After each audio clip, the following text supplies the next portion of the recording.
Wala ata. Jeremiah.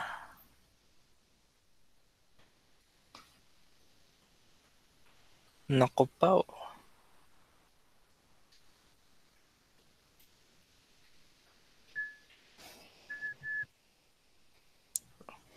Ilang chat ko sa GC.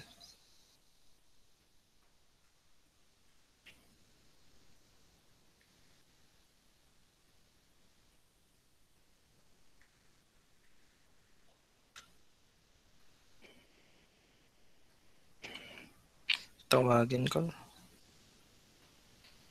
Share.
Walang answer si Jeremiah.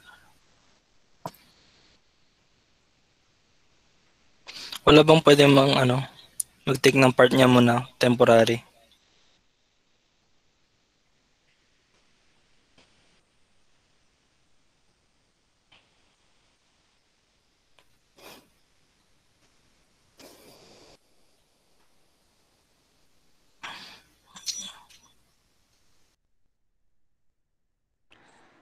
Sige, ako na lang. Dito na sa vitamins in swine nutrition. Good afternoon pala, everyone. Basahin ko muna. Swine are dependent on their diet for vitamins for a much greater degree than ruminants. Like ruminants, swine can synthesize vitamin C in their tissues in adequate amounts to meet their need. Also, swine, like other livestock, can synthesize their own vitamin D, provided they are exposed to sufficient amounts of direct sunlight. Synthesis is varying amount of other vitamins may also take place in the large intestine of swine through microbial action. The extent of this synthesis is generally quite limited, and this is not regarded as an adequate source of any of the vitamins. On the other hand, the conventional swine feeds are good source of several of the vitamins recognized at this time that the undermost condition of pac- ano? practical swine productions, special consideration could be given to the matter of adequacy of the following vitamins from the standpoint of the need for supplementation. Ayan. Ayan. Yun na yun. Sa summary na lang natin. Sa summary niya, wait lang.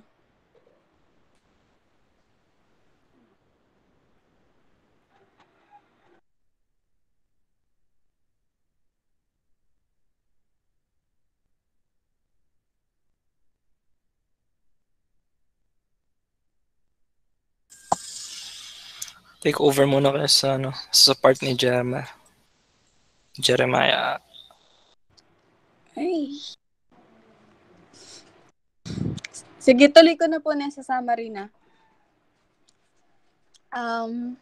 In supplementing swine ration with vitamins, the customary practice is simply to include and the supplement the levels of those critical vitamins which will supply the animal's minimum needs of these vitamins.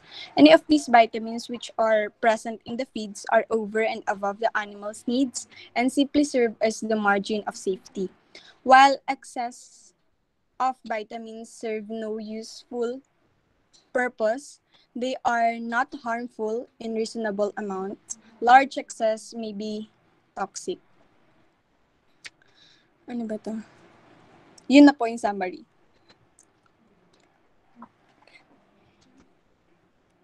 Dito na po tayo sa next topic ng report namin, which is yung newly discovered nutrients and nutritional compounds.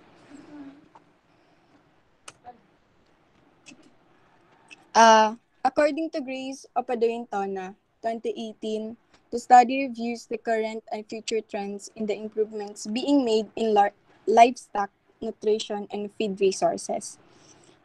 Si Grace Papadintona, isa siyang writer ng study na to.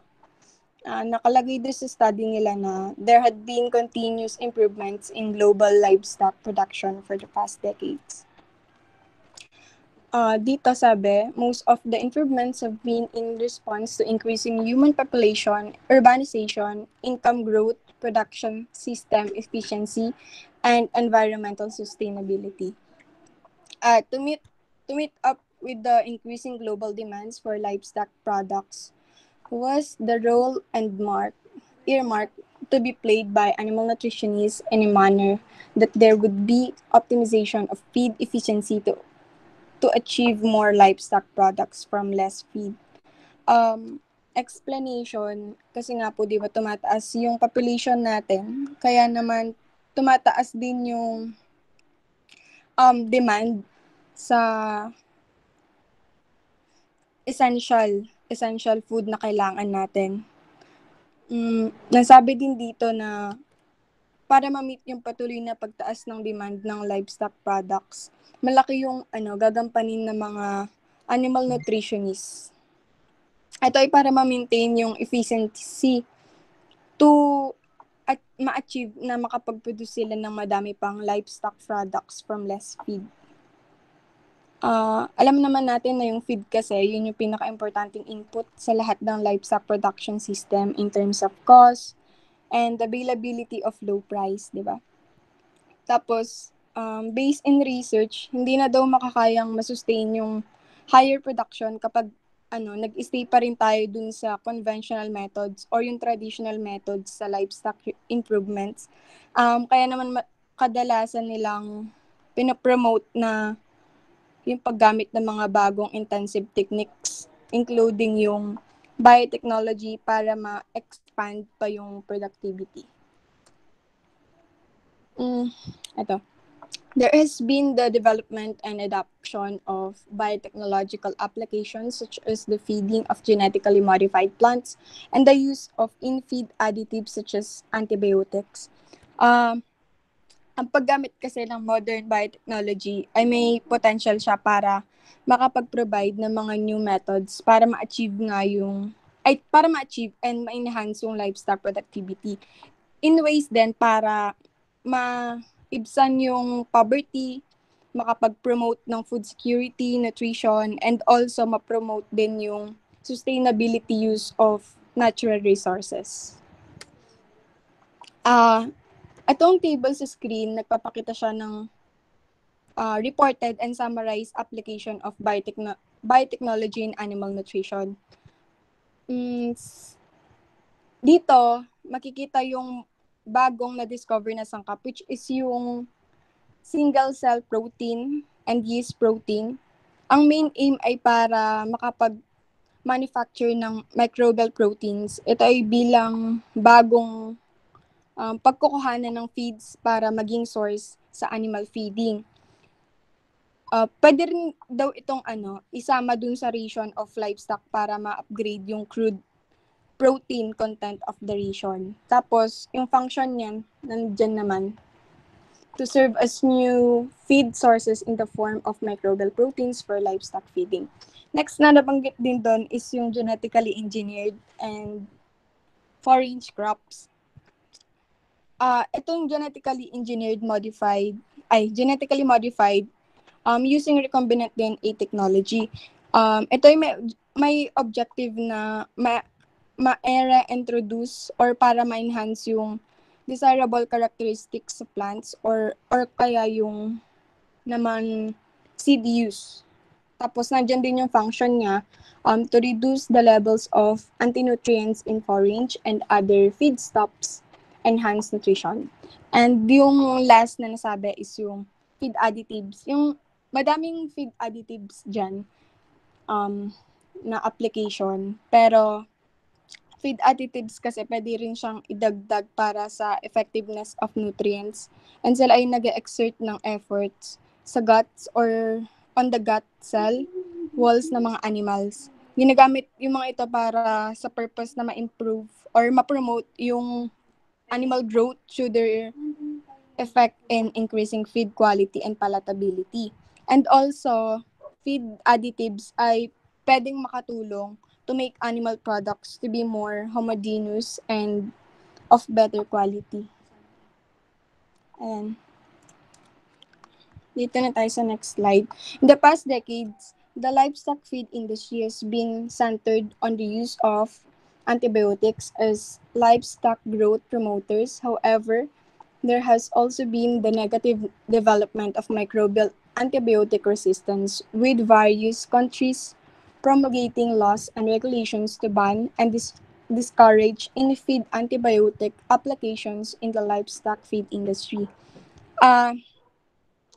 Nakalagay dito na sa madaming decades nga daw, nakasanayan nilang gamitin yung antibiotics bilang livestock growth promoter. Alam naman natin na yung antibiotics ay ginagamit para ma-prevent and treat yung mga bacterial infections. However, kasi nagkaroon ng negative development of microbial antibiotics resistance. Kaya, yun nga, madaming bansa yung nagpahayag ng mga laws and regulations nila para maban o mapigilan nga yung paggamit nun. Ano nga ba yung antibiotic resistance na sinasabi dito na nagdudulot nga ng negative development? Antibiotic resistance, ito ay kilala bilang one of the biggest threat to the world health, global health, food security and development today. Kasi nga naman, it can affect anyone of any age in any country. Ito ay nagkakos din kasi ng lumalaking bilang ng mga infections like pulmonya, tuberculosis, gonorrhea, and iba pa. Hirap silang gamutin kasi nga yung antibiotics na ginagamit para gamutin sila ay nagiging less effective. Yun yung negative development na na-discover nila sa antibiotics. Ito, meron ako ditong quick explanation kung paano nabubuo o happen yung antibiotic resistance. Dito sa unang picture, yung number 1 picture dyan, ipapakita dyan yung katawan natin na consist siya ng maraming bacteria wherein may good bacteria and yung tinatawag na drug-resistant bacteria. Yung good bacteria dyan is yung madami. Hindi ko alam ano yata yung blue or gray, ganun. Tapos, yung pink na yan, siya yung drug-resistant bacteria. Tapos sa number 2, nakita nyo naman dyan na pag uminom na kasi ng antibiotics na, di ba nga antibiotics, kilala siya para makill yung mga bacteria. So, ayan, nakill na niya. Kasi, may possibility din po na makill niya yung mga good bacteria. Hindi lang yung bacteria na nagkakos sa atin ng ill. Ayan, nakill din niya yung good bacteria. Tapos sa number 3 naman, syempre nagkaroon na ng chance yung mga drug-resistant bacteria na mag-grow at mag-take over doon. Kasi nga, wala na yung mga good bacteria. Tapos sa number 4, dyan, nag-i-start na mag-spread yung mga drug-resistant bacteria na nangyayari kapag may na-meet silang iba pang bacteria. Kaya, ginagawa niya, nagiging less and less effective na yung antibiotics. Eto. These present and future improvements in livestock nutrition and feed resources are now being directed at the use of probiotics and the application of nanotechnology in livestock nutrition and feeding. Kaya yun, sabi dyan na yung present and future improvements sa livestock nutrition and feeding resources ay naging direkta na siya ngayon sa paggamit ng approved probiotics. And syempre sa pamamagitan na din nun, application din ng nanotechnology sa livestock nutrition and feeding. Yun na po. Thank you po.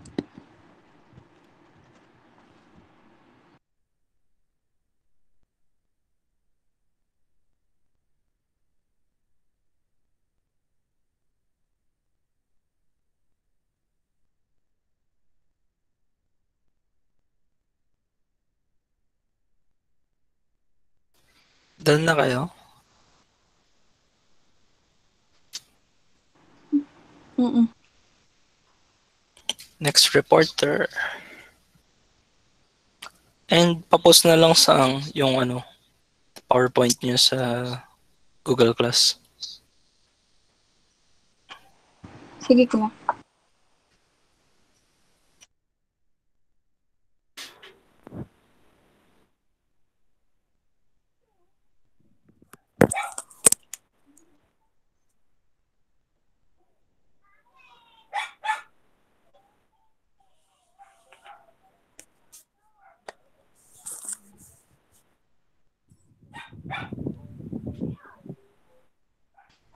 Oo nga pala.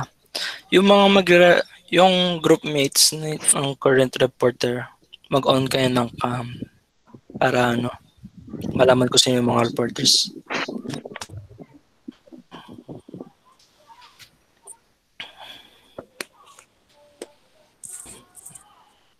Start na po ba?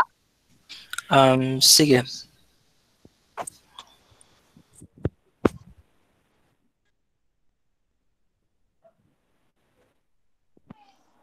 So, kami po yung next reporter. Good afternoon po. Ang i-discuss po namin is about conventional and non-conventional animal feed resources. Next slide po.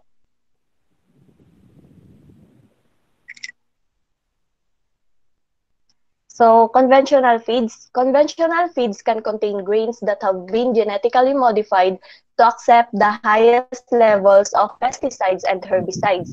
It is the cheapest feed available. So, minomodified yung other grains para may maating silang, yung first na gusto nilang maating is yung pest resistance.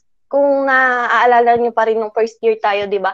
Na-discuss ko na yung about sa genetically modified organisms and napasadahan yung sa pest resistance saka yung sa herbicide tolerance. So sa pest resistance, kung natatandaan nyo pa, yung Bacillus thuringiensis, so minodified yung corn para makagawa ng Bacillus thuringiensis at yung mga once na may pumuntang mga peste doon is pwede silang mamatay.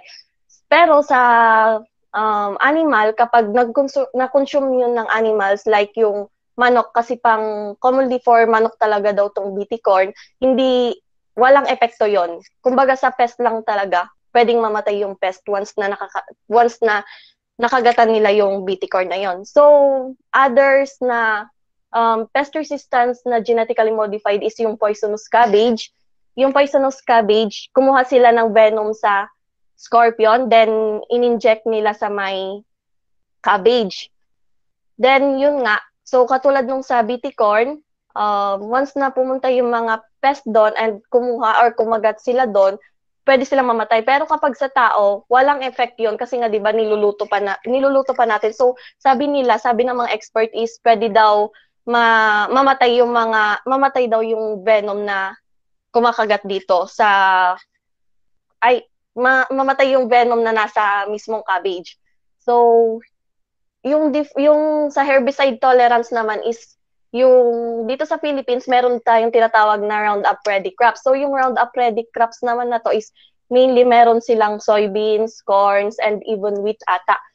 Ito, parang in-enhance nila yung mga halaman para kahit na sprayan sila ng pang herbicide, hindi maano yung halaman, hindi siya kumbaga mamamatay kasi sa super spray sila ng spray.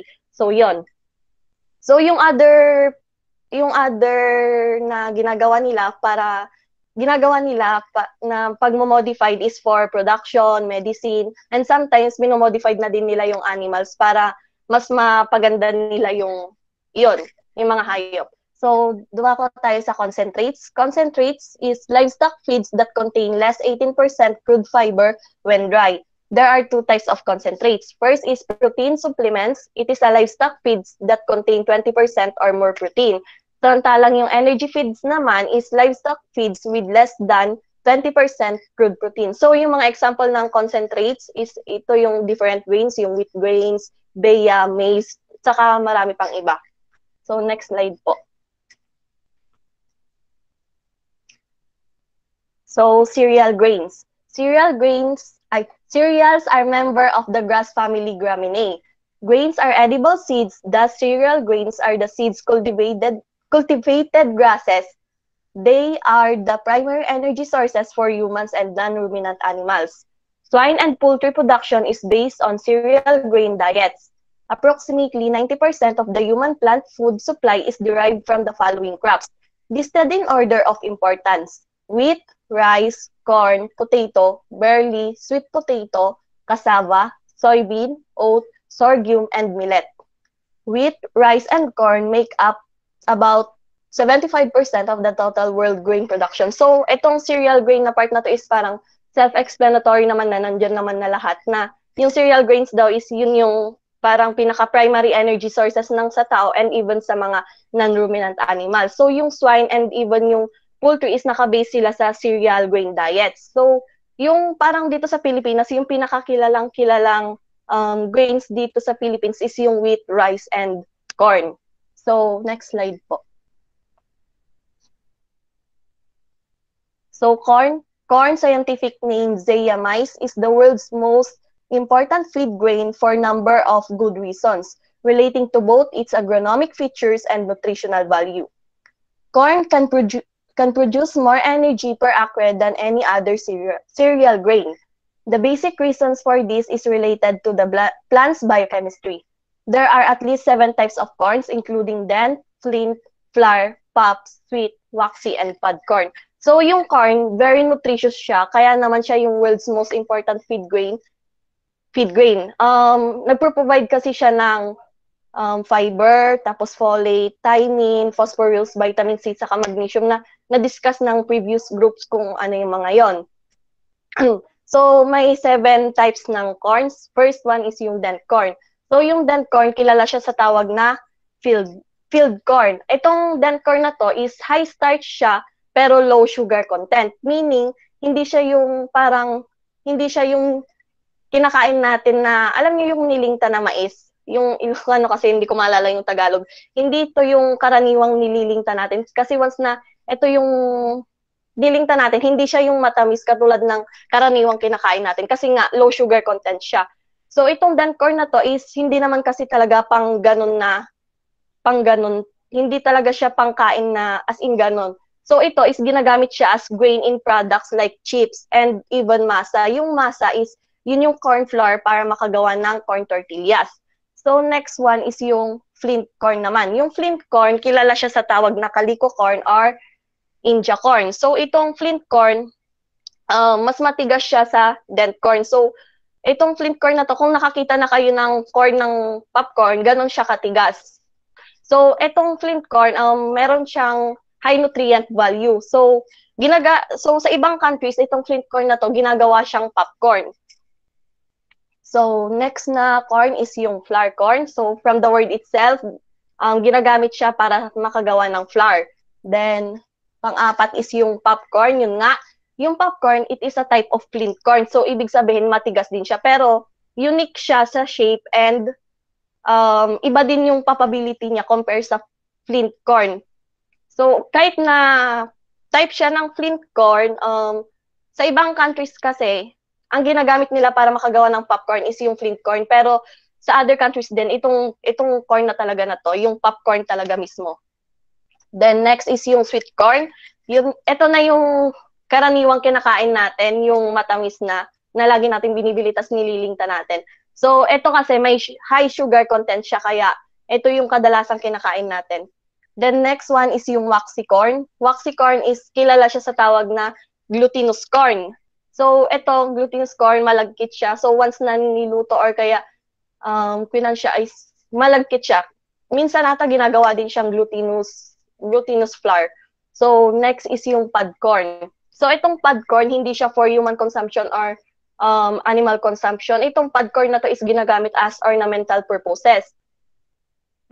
So, itong pod corn na to, tinatanim sila kasi parang pang-display siya kumbaga sa mga bahay kasi maganda siya. Iba yung itsura niya sa karaniwang corn. Hindi bilog-bilog yung mga butil niya. Para siyang pa-leaf size yung butil niya. Basta try nyo i-search para makita niyo. Ibang-iba siya sa karaniwang corn na nakikita natin. So, yun po. Next slide po.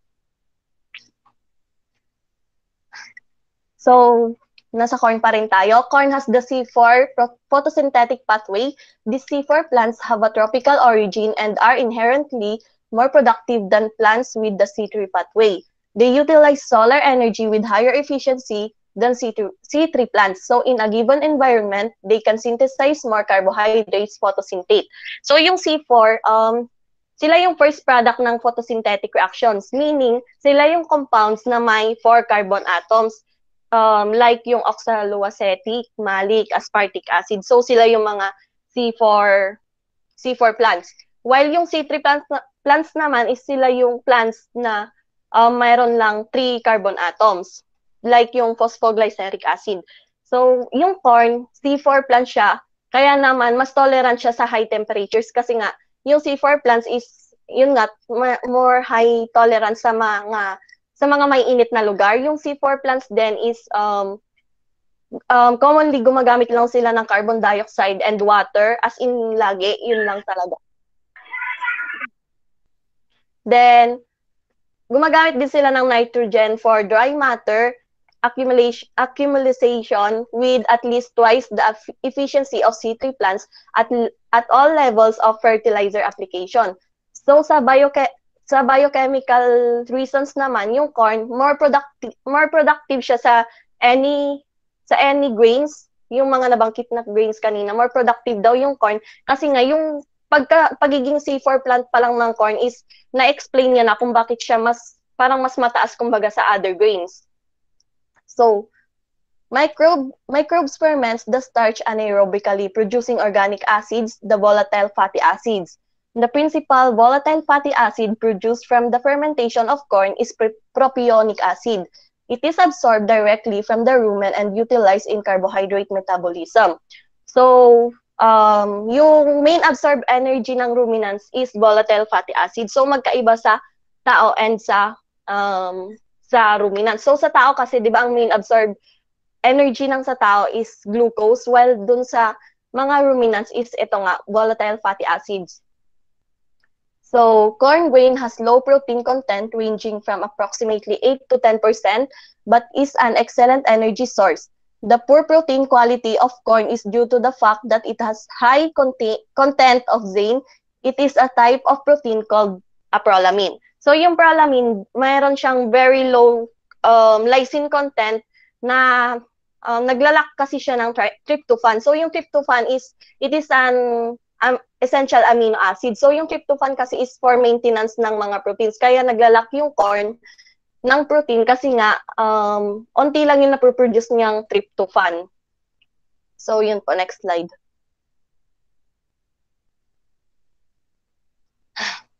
Corn also contains carotenoids called xanthophylls. Xanthophylls pigments do not have vitamin A activity but are important in poultry production for providing the yellow correlation of egg yolks and skin of broilers. Corn has a low quantity of available niacin. Niacin can be synthesized by animals from the amino acid tryptophan, in which corn is also deficient. Pellagra is characterized by 3Ds, dermatitis, diarrhea, and dementia. So, yung corn is meron siyang carotenoid na tinatawag na xanthophylls. So, yung xanthophylls na to is siya yung nagbibigay ng kulay sa corn, nagbibigay color ng yellow slightly orange. So once na nakain sila ng mga chicken, yun din yung nagpro-provide ng color yellow sa yolk ng mga itlog ng chickens. So yung niacin, first discovered ng niacin is nung in-experiment nila yung mga dog nung nalaman nilang kapag may niacin deficiency yung dogs is nagbablock yung tongue nila. So, hindi siya katulad ng mga tongue ngayon ng mga dog. Kapag normal, yun nga, pinkish. Pero kapag may niacin deficiency yung mga dog is color black. Tinatawag siyang black tongue. So, next is yung deleterious factors in corn. Corn does not intrinsically contain significant toxic or deleterious compounds. However, it is often contaminated with mycotoxins, which are of concern in animal feeding. The major mycotoxin with corn is aflatoxin, produced by the mold Aspergillus flavus. Aflatoxin flourishes under ultraviolet light, so its presence can be detected by examining grain under black light. So yung corn, wala siyang significant toxic, pero pwede siyang makontaminate ng different kinds of mycotoxins. So maraming kind ng mycotoxins, mamaya may explain kung ano-ano yung mga mycotoxins na yon. Pero yung pinaka nakaka-contaminate daw na mycotoxin sa corn is yung aflatoxin. Yun yung parang major mycotoxin sa corn. So yung aflatoxin na to is nagre-reduce siya ng feed intake, poor growth, diarrhea, chronic exposure, and even liver damage kapag nakakain tayo ng mycotoxin sa corn. So, yung aflatoxin na to is na-produce dahil sa Aspergillus flavus. Yung Aspergillus flavus na to, it is a kind of fungi. So, yun po. Next slide. So, yan. Ito na yung different kinds ng mycotoxins. So, mycotoxins are of major concerns in animal feeding, causing loss of production, inefficiency, and outbreaks of acute toxicity. So, yung mycotoxins kasi is capable siya para mag-cause ng diseases. So, ito yung different kind ng mycotoxins. Aflatoxins is the most potent carcinogen known at dietary level as low as 1 part per billion. It causes liver cancer in rainbow trout, a widely used experimental in animal mycotoxin studies. So, yun nga, na-discuss ko na kanina kung ano yung aflatoxins. Yung aflatoxins, siya yung nagkukos ng reduced feed intake, poor growth, diarrhea, chronic exposure, saka yung liver damage. So, ito yung mga different other mycotoxins. Other mycotoxins sometimes associated with corn and other grains are fumonisins, zearalenone or F2 toxins, ochratoxins, titotoxins, vomitoxins, and citrinin. So first is yung fumonisins. Fumonisins cause variety of toxin signs in livestock. In horses, a neurological disease called equine leukoencephalomalacia or ELM. So yung fumonisins na to is for health effects naman siya. Nag-ano siya ng, parang nagkukos siya ng health effects. So yung one of these is yung sa horse, yung equine leukoencephalomalacia or ELM. Ito yung nagkukos ng fatal degeneration sa cerebellum nila. So, alam niyo naman yung cerebellum, di ba? Cerebellum is yun yung part ng brain. So, yun, nagkukos daw siya ng fatal degeneration or pagde-degenerate ng cerebellum ng mga horses once na na-expose sila sa fumonisins. So, yun yung sakit na yun, equine leukoencephalomalacia. So, hindi ko alam kung na-discuss ng group 3 dun sa report sa UNPROD. So, yun baka na-discuss nila. So, second is yung zearalenone, causes estrogenic effects. Swines are particularly sensitive to it, affected gilts and sows, have swelling of the external sex organs and mammary gland, and many prolapse. So, yung zearalenone naman is mycotoxin siya na nagmimimix ng reproductive hormones na estrogen. So, yung kadalasang naapektuhan ng mga zearalenone is yung swines, pero pwede ding maapektuhan yung mga poultry and even yung cattle. So, next is yung vomitoxins and titotoxins, cause vomiting and feed refusal in swine and esophageal lesions in poultry. So, yung vomitoxins and titotoxin, yun nga, nagkukos siya ng health and productivity issues na yun, sa pagsusuka, nagsusuka sila. So, citrinin and ochratoxins cause kidney lesions. The first signs of mycotoxicosis is poor growth and reduced performance. So, yung citrinin and ochratoxin, yun nga, nagkukos siya ng kidney lesions. So, next slide po. So, yan, after corn, sorghum naman. Sorghum is, kwan pa rin siya, cereal grain pa rin siya. Sorghum, scientific name of Sorghum bicolor, is a hardy, drought-resistant crop adapted to environmental conditions too harsh for the production of corn. It requires less water than corn and can survive dry conditions and then resume growth when moisture becomes available. So yung sorghum, drought-resistant crop daw siya. So para siyang corn pero mas less water requirement siya compare mo sa corn. So kung yung corn is kaya niyang mabuhay sa init, pero 'di ba sinabi nga kanina, palagi siyang gumagamit ng carbon dioxide and water efficiently. Pero tong sorghum is mas less water requirement siya. So, millet is collective term used for seed of several crops that are all members of different grass genera. In order of importance, they include pearl millet, scientific name Pennisetum glaucum, foxtail millet, scientific name Setaria italica, proso millet, scientific name Panicum miliaceum, and several other species. So, yung millet, relatively minor crop siya, except sa localized area ng Asia, Africa, and sa Soviet Union. So, etong millet na to is kadalasang nakikita sa more on warm countries. So, ibig sabihin, hindi ko lang alam kung marami din dito sa Philippines, pero yun nga, kadalasang nakikita daw tong millet na grain is sa mga warm countries. So, ayun. So, yung different kinds ng millet is first one is yung pearl millet or scientific name of Pennisetum glaucum. So, yung pearl millet, most widely grown type of millet siya. So, ito yung ginagamit commonly for livestock sa grazing, silage, hay, and green chop. Then, second is yung foxtail millet or scientific name of Setaria italica. So, yung foxtail millet, siya naman yung second most widely planted type of millet. So, ito, annual grass siya, grown para sa mga human consumption. So, ibig sabihin, pwede siya as human food. So, itong foxtail millet na to it is rich in vitamin B12. So, hindi ko na i-discuss kung ano yung vitamin B12 since na-discuss na nito ng last reporter, ni Missy, I think, na-discuss na kung ano yung vitamin B12. So, next, third one is yung proso millet or scientific name of Panicum miliaceum. So, ito can be used in human consumption. Pwede din siya sa livestock feeds and even sa bird feeds. So, itong proso millet na to is rich siya sa minerals, dietary fibers, polyphenols, saka vitamins and proteins. So, yun. So, Nicole, yung proso millet, additional lang, is yun yung millet na available sa atin sa Philippines, locally grown in Cebu. Thank you po. So, yun. So, yun daw. Locally grown daw sa Cebu yung proso millet. So, dumako tayo sa deleterious factors in grain sorghum. So, polyphenolic compounds of type known as condensed tannins. So, condensed tannins, ito is, hindi siya nagko-contain ng sugar residue. So, next slide po.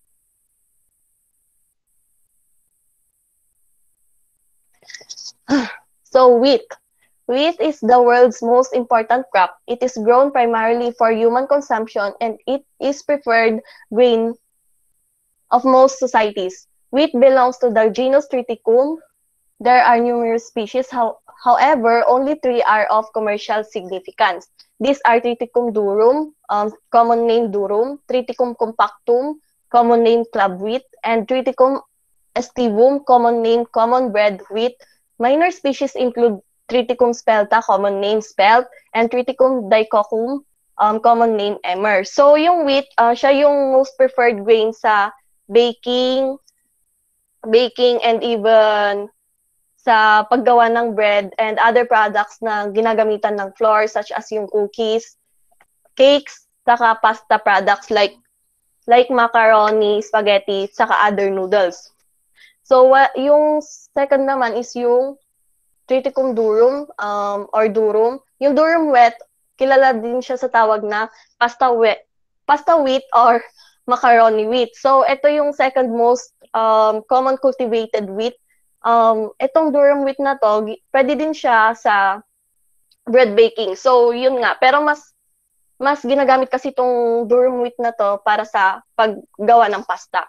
So, yung pangatlo is yung club wheat. Best use siya sa cake baking. So kung nakakita na kayo ng sponge cake, yung ginagamit nila dito is yun, yung club wheat. So next is yung common bread wheat. Yung common bread wheat naman, most common widely grown wheat.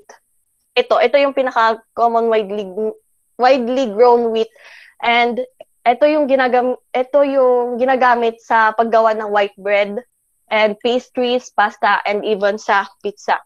So spring wheats are seeded in the spring and harvested in late summer or early autumn. Winter wheats are sown in the autumn and harvested in the following summer. Hard wheats are preferred for flour because they have high gluten content. Gluten is a protein that forms a sticky mass of dough, trapping carbon dioxide produced by the yeast, causing the bread to rise or leaven. Hard wheats tend to have protein contents of 11% to 14%. Soft wheats have lower protein content, 8% to 11%. These are suitable for cake, cookies, and pastry flour. Durum wheat is used to prepare pasta products. Wheat is generally too expensive to be competitive as a livestock feed. Drought stress during grain ripening may result in shriveled wheat due to the inadequate formation of the starch. So yun, next slide na po. So, doon ako naman tayo sa deleterious factors sa wheat. So, deleterious factors in wheat is not significant. It is not normally infected in the field with mycotoxin-producing fungi. So, mycotoxins are not of concerns unless the grain is improperly stored. Occasionally, it may be infected with ergot.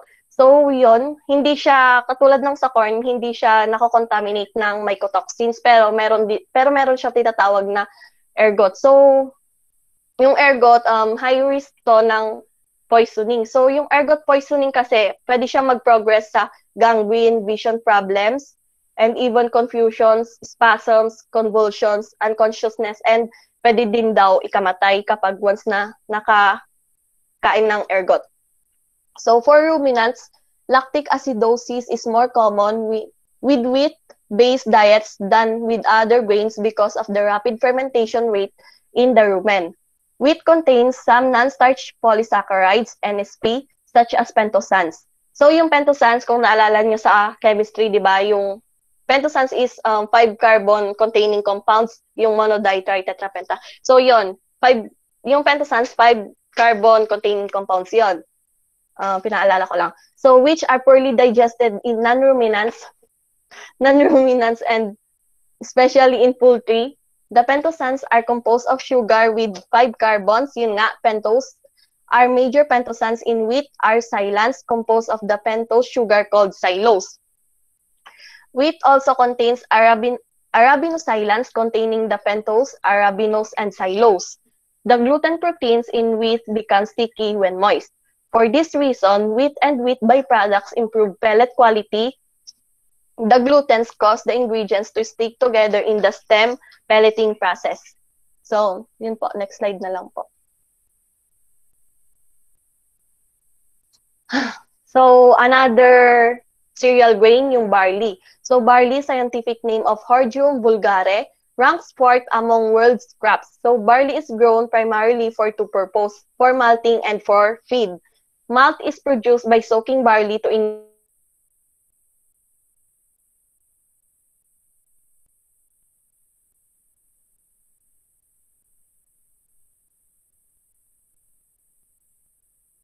Sorry po, nabak po siya. Hindi ko nag-overheat.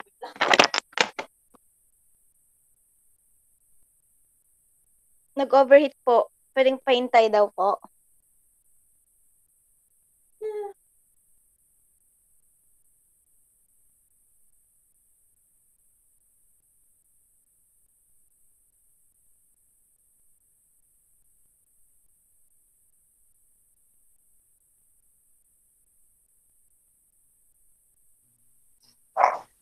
Sorry po.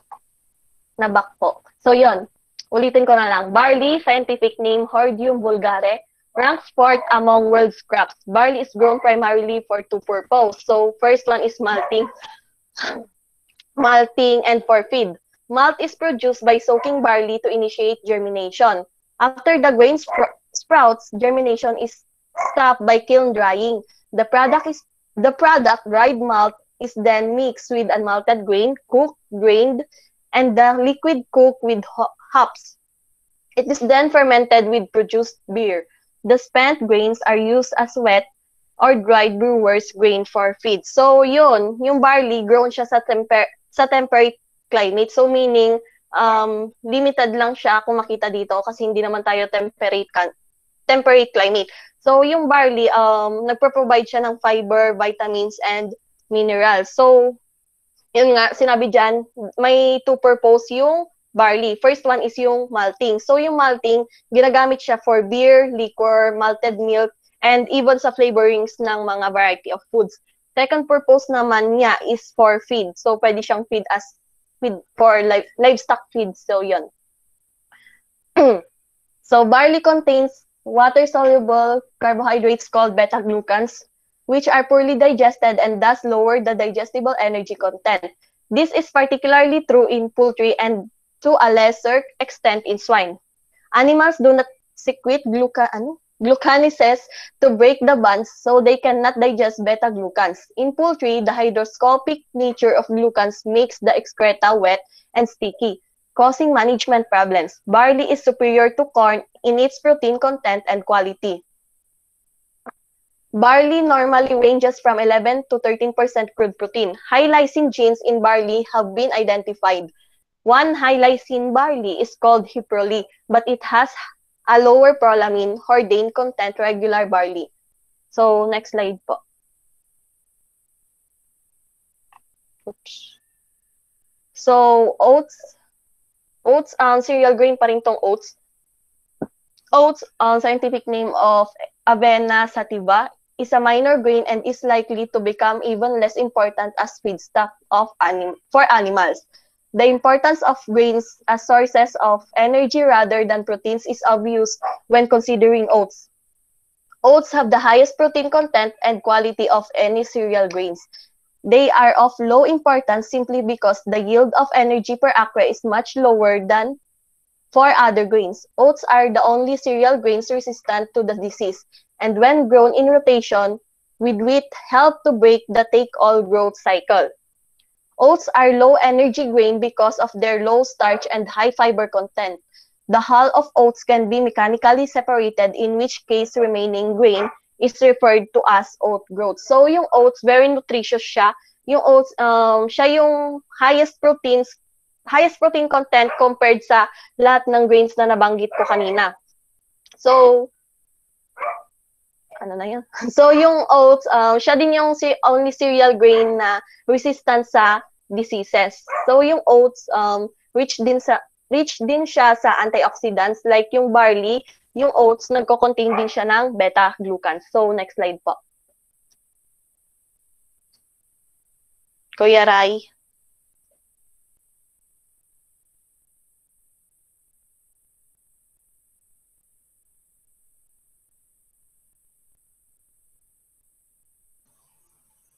So, dito naman po tayo sa rye. So, rye or sakali cereal has been an important world crop. Rye has never given us favorable results in animal feeding as its nutrient composition suggests that it should.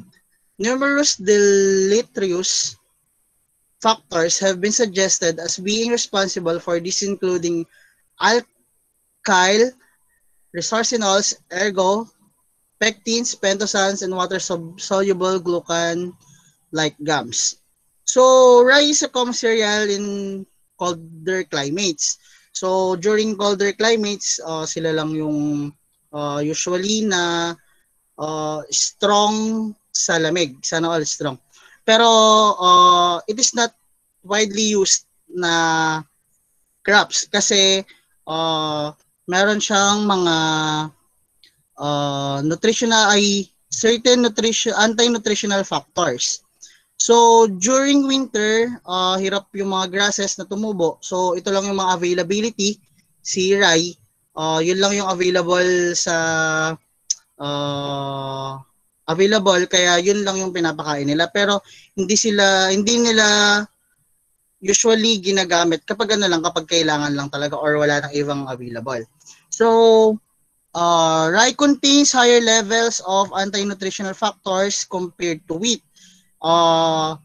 Rye is rich source of soluble non-starch polysaccharides and particularly pentosans. So, yung pentosans, when reach into small intestines, nagkakaroon siya ng kapag na-feed siya ng ng mga animals, para siyang poison na nagko-conide doon sa intestine, hindi siya fully nadadigest.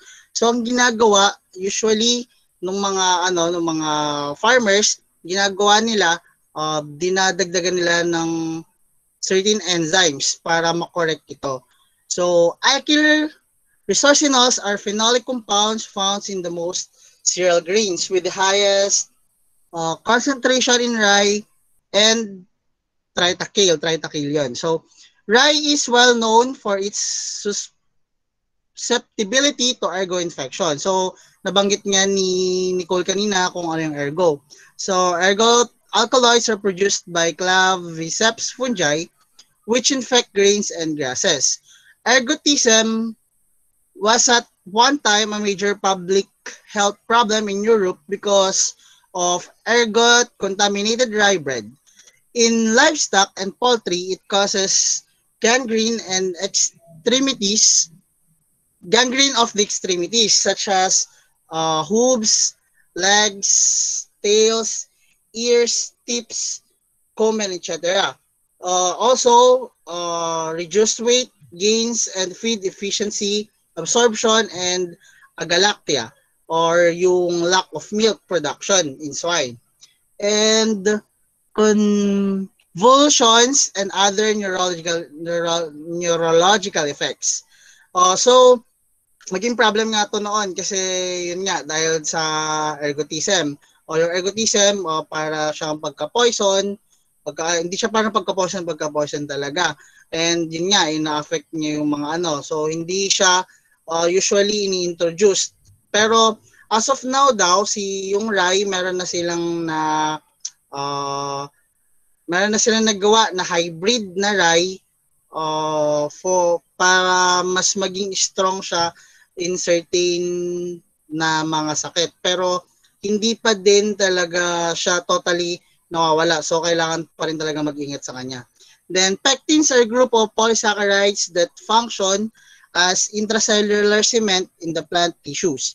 Rye contains a higher pectin content up to 8% than the other grains. Some evidence suggests that poor growth and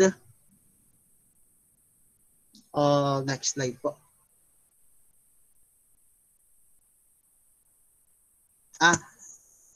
So nandito na tayo kay triticale. So triticale is a hybrid or synthetic grain produced by crossing durum, wheat, and rye. Its name is derived from parts of triticum or wheat and secale or rye. In spite of favorable protein and energy content, triticale has usually given poorer results than other grains in feeding. So, para kasi siyang combination ni rye tsaka ni durum or yung wheat. Kasi si rye hindi good yung palatable niya. So, kumbaga parang pag no choice lang or hindi naman sa no choice pero hindi siya masyadong ini-introduce kasi ayaw din siya ng mga animals. So, parang itong si triticale dahil nga hybrid siya, crossbreed siya ni wheat tsaka ni rye, nakuha niya yung ni rye na hindi siya masyado sa palatability. Yung palatability, alam naman natin na yung kumbaga yung lasa or hindi siya masyadong kinakain. So factors suggest as being responsible include trypsin inhibitors, low palatability, and nga alkyl resorcinol, water soluble pentosans, and ergot. Trypsin and chymotrypsin are important pancreatic enzyme functioning in the protein digestion. Trypsin or protease inhibitors complex with these enzymes, eliminating their ability to digest protein. So yun nga, which is important nga talaga si trypsin. So the poor palatability of triticale may be partially caused by ergo. But even with ergo-free, triticale gives evidence to reduce palatability, suggesting the involvement of other factors. So, yun nga, triticale is used in the diet of domestic and farm animals in many ways. Grains, thanks to high content of total proteins and carbohydrates. So mataas kasi yung ano niya, yung carbohydrates and proteins niya, kaya binibigay ito ng mga farmers sa mga domesticated animals. Kaso nga lang yun nga, low palatability siya. So hindi siya masyadong nakakain. So parang okay din naman siya daw, pero hindi ganoon ka suggested. Then next slide po.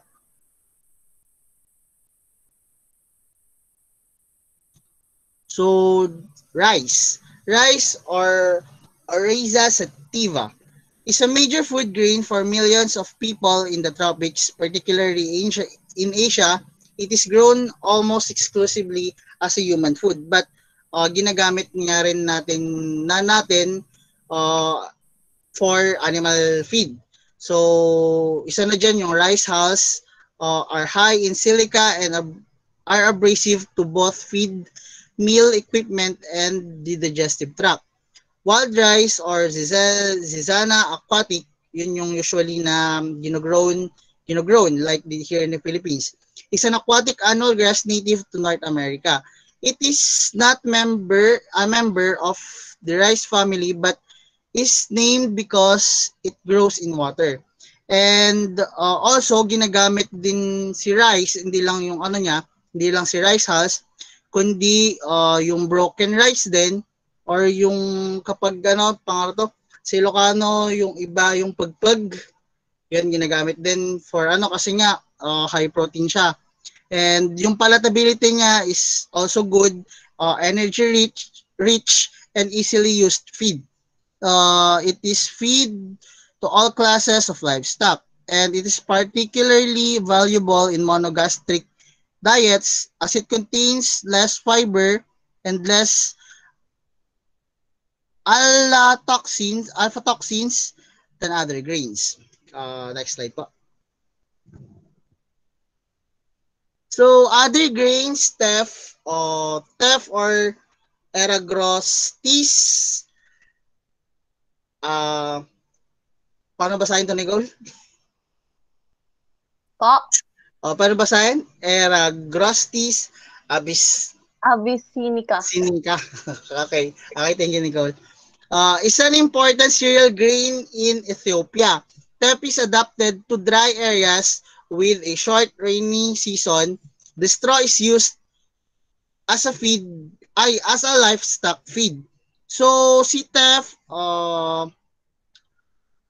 high palatable yung hay niya. So it is used para dun sa pag-feed niya ng mga livestock. So teff makes a very palatable hay and is well accepted by horses, llamas, alpacas, and similar livestock. Recently, weaned calves also adapt to teff hay quite quickly. Teff may be better suited to these uses than our other summer annual grasses. So kasi usually si teff summer siya usually hina-harvest. So yun nga, ginagamit din siya sa mga stock cows or replacement heifers and other. Then next po.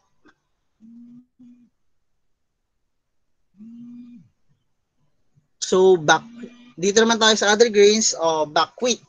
So buckwheat or Phagopyrum esculentum is not a cereal grain because it is not a member of grass family. Cow buckwheat is used as livestock feed. It is used as a catch crop. that is planted to salvage a crop if an earlier sown crop has failed. There were no differences in performance, indicating that buckwheat can be used as a total replacement for wheat or barley in diets for growing swine. Buckwheat contains a compound of phagopyrin, which causes photosensitization of light-skinned animals. Photosynthesizing agents such as phagopyrin are absorbed and react with the UV light or sunlight.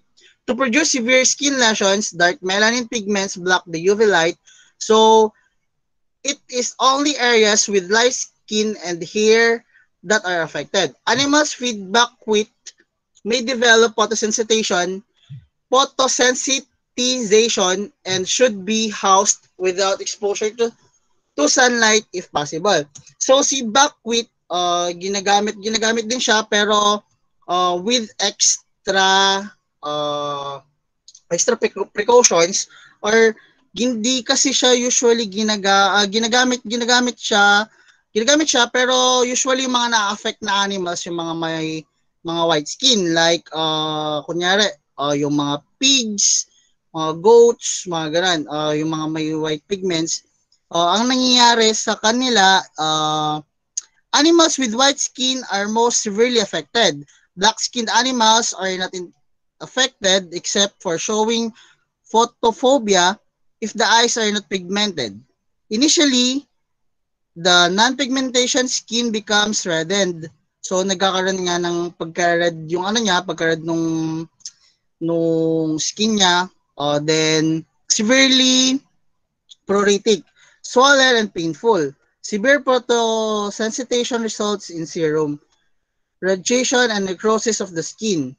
So usually kapag nakapakain nga nila ng buckwheat tapos napapansin nila na meron ng nagiging effect yung buckwheat sa mga ang ginagawa nila is hindi na nila pinapa sa tirik na araw. Usually ang ginagawa nila is nasa kulungan na lang yung mga animals kasi nga dahil nga doon sa phagopyrin na nangyayari na nakaka-affect doon sa mga animals.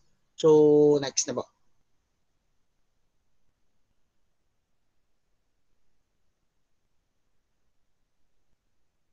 Next reporter na po yan.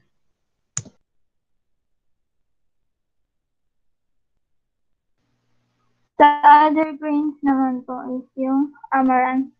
Amaranthus spp have been cultivated as grain since antiquity in Latin America. Amaranth is a vigorous, broad-leaved plant. A wild species, Retroflexus, is commonly known as redwood pigweed.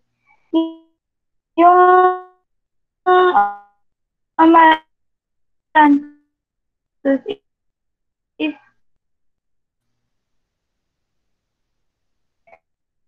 makikita mo siya sa labas or sa tabi-tabi lang. Containing diet showed convulsive symptoms typical of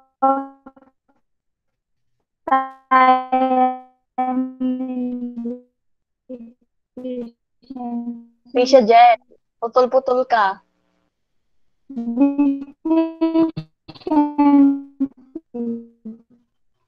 Chenopodium green, somewhat similar to amaranth in several respects.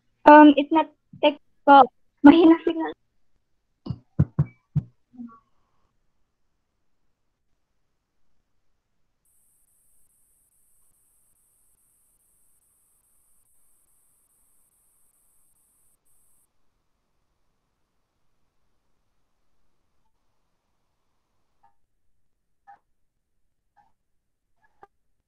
Third,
Hello?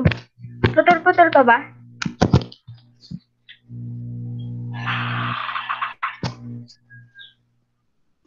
Krisha, try mo na kahit na walang camera mo na pa rin. True. Baka mag-work.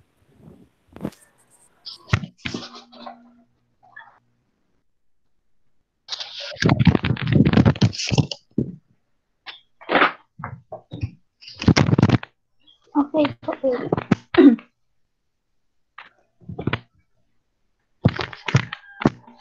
Putol-putol pa po ba? Okay na.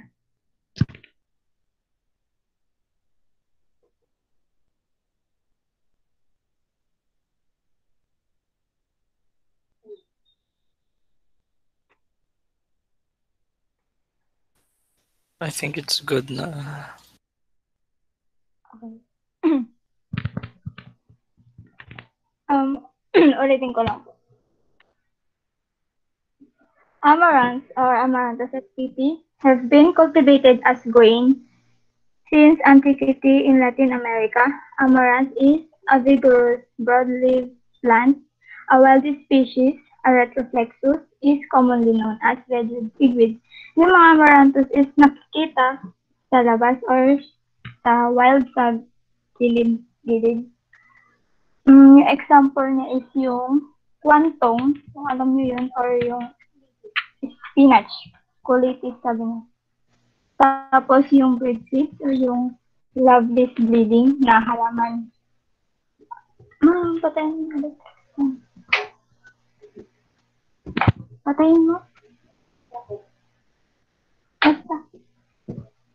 According to Lauvaravi, in 1986, he said that chicks-fed amaranth containing diets showed convulsive symptoms typical of thiamine deficiency. Chenopodium quinoa is a pseudocereal grain somewhat similar to amaranth in several respects. Yung pseudocereal means it's not technically a cereal grain like wheat or oats, but it shares a comparable set of nutrients and is used in similar ways. It is rich in protein, fiber, micronutrients, and antioxidants. In particular, amaranth is a good source of manganese, magnesium, phosphorus, and iron. It contains a number of deleterious factors, including saponins and oxalates. Saponins are bitter compounds that irritate mucous membranes of the mouth and digestive tract. Next po.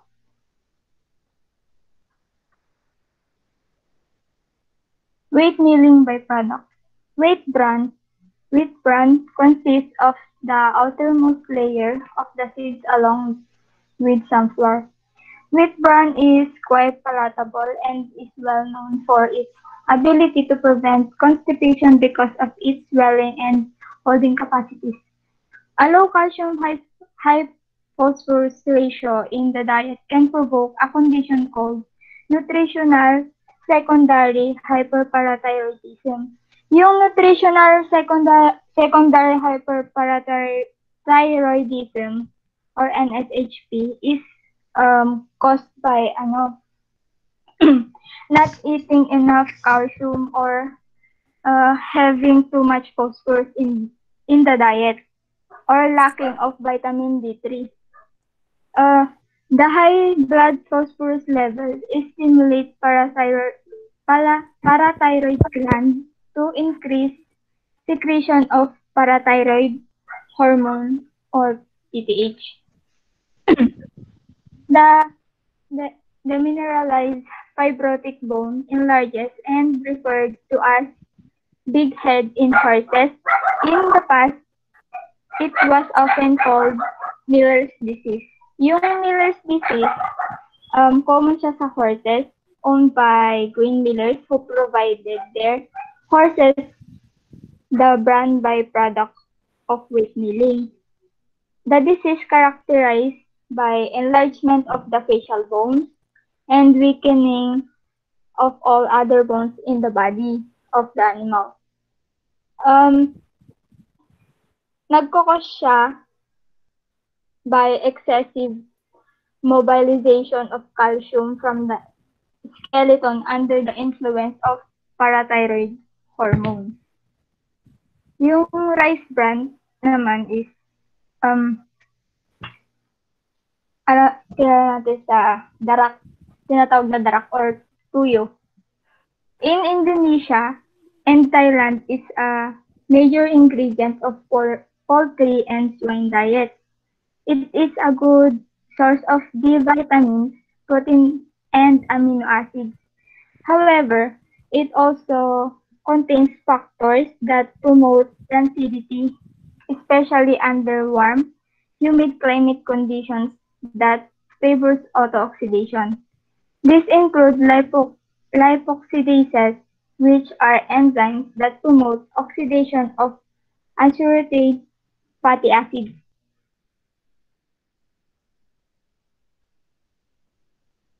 These include rice bran has a high phytate content, and zinc deficiency signs um, parakeratosis may occur in swine-fed rice bran-containing diets unless a higher than normal level of supplementary zinc is used. Rice hulls are high in silica, which makes them very abrasive. Because of their high silica content, they have extremely low digestibility and are virtually insert. Yung rice bran, nagko-contain siya ng 15 to 18% of protein, tapos 14 to 18% of oil, and 30 to 40% digestible carbohydrates. These characteristics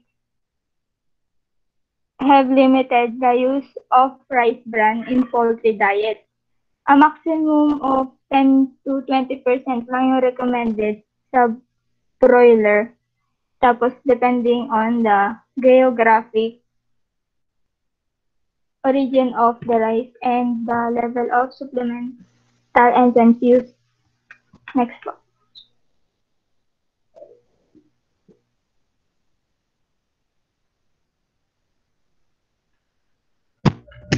Next po.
Wait lang po, nawalan siya ng connection.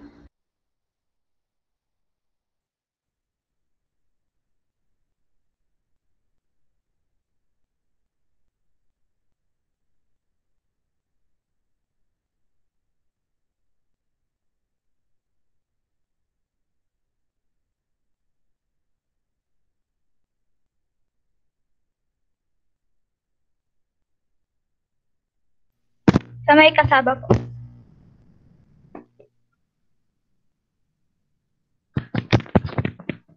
Cassava or manihot esculenta, also known as maniok and tapioca or yung kamoteng kahoy, is a tropical plant grown in the lowland tropics for human food and to a lesser extent for animal feed.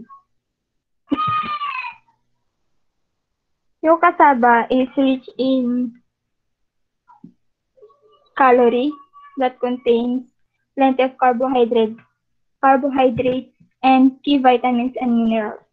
Cassava leaves and roots contain toxic cyanogenic glycosides. Yung glycosides contain substances linked by an ether bond with a carbohydrate fraction. The non-carbohydrate portion is called an aglycone. Cyanogenic glycosides are those that contain cyanide as part of a glycone.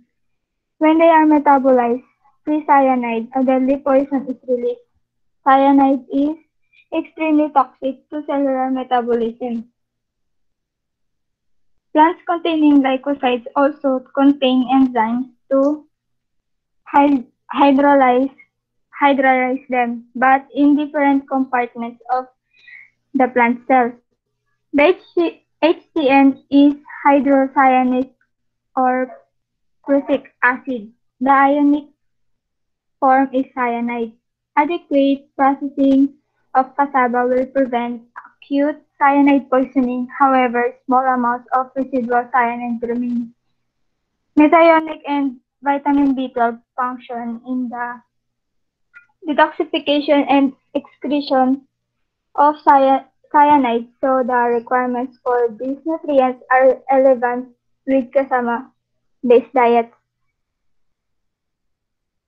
Yung cassava is a good source of vitamins, thiamine, riboflavin, and niacin. The leaves, which are also edible if a person cooks them or dries them in the sun, can contain up to 25% of protein.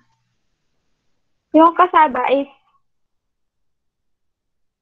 is widely used in most tropical areas for feeding pigs, cattle, sheep, and poultry.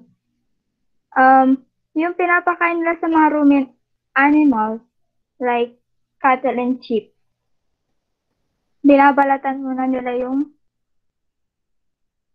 cassava, yung kamoting kahoy, tapos pinapakain sa kanila. Sa mga poultry animals naman is pinapakuluan muna tapos dudurugin, imamash, tapos ihahalo sa mga pagkain ng mga poultry or sa mga poultry.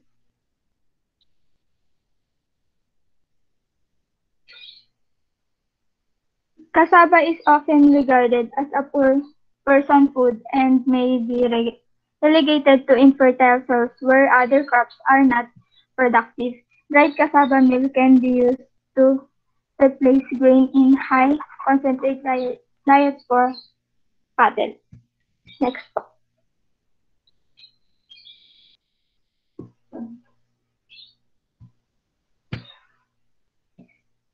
Potato. Solanum tuberosum is a native of the Andes Islands of South America, but it is now grown extensively in all of the temperate regions of the world. Potatoes contain alkaloid called solanine. Alkaloids are toxins containing nitrogen and carbon rings. Solanine is bitter, is an irritant to the mucous membranes of the gut, and inhibits nerve functions. It is a cholinesterase inhibitor. Normally, the solanine content is not a concern, but in tubers exposed to sunlight, either pre or post-harvest, solanine is synthesized and may be present at toxic levels. Potatoes might contain vitamins A, D, and E, trace mineral premix containing manganese, iron, zinc, copper, iodine, and cobalt. Yung for ruminant animals such as cattle and sheep, pinapakain sa kanila is raw potatoes. Ilaw na patatas. Kasi yung ruminants are more resistant to toxicity than non-ruminants because of its partial detoxification in the rumen.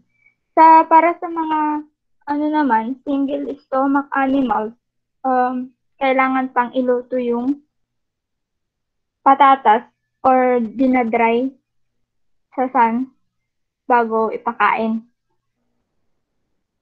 Ganon din sa poultry. Niluluto muna bago ipakain. Next po.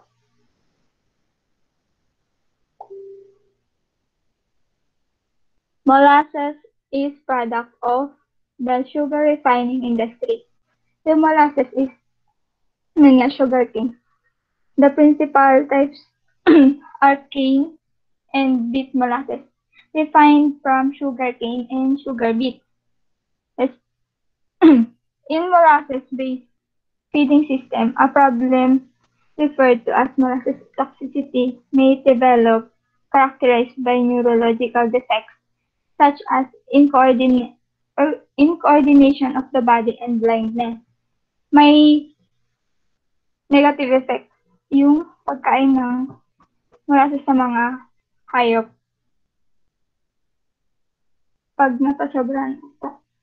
The clinical syndrome is identical to polioencephalomalacia or cerebrocortical necrosis associated with induced thiamine deficiency in ruminants. Yung polioencephalomalacia nagkakos siya ng dullness, head pressing, blindness, or head pushback and up, nystagmus, involuntary eye movement, and padding movements of the limbs sa mga animals. Yung dahil dito, caused by thiamine deficiency due to inadequate ruminal thiamine production or bacterial thiamine production in cattle and sheep consuming diets high in fermentable carbohydrates. Yung pagpapakain ng molasses sa mga farm animals, nag-improve yung yung digestion of pastures hay, increase milk production, help maintain body condition and appetite, and result in less feed waste lang. Next po.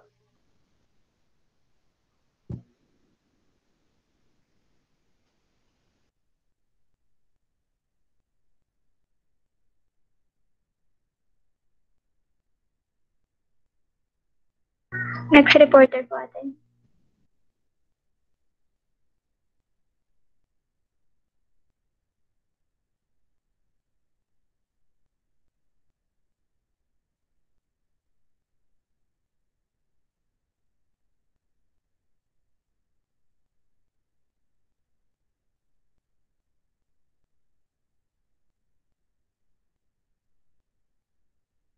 Krisha dyan, sa'yo pa rin yan.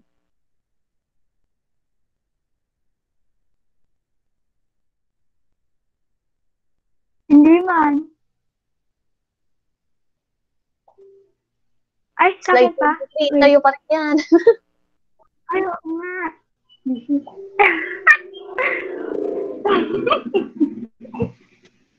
Protein sources. Protein supplements are integral components of animal diets. Swine and poultry-fed diets based on cereal grains which provide needed energy and also some protein. Protein supplements are needed to increase the total quantity of protein as well as to satisfy essential amino acids requirements.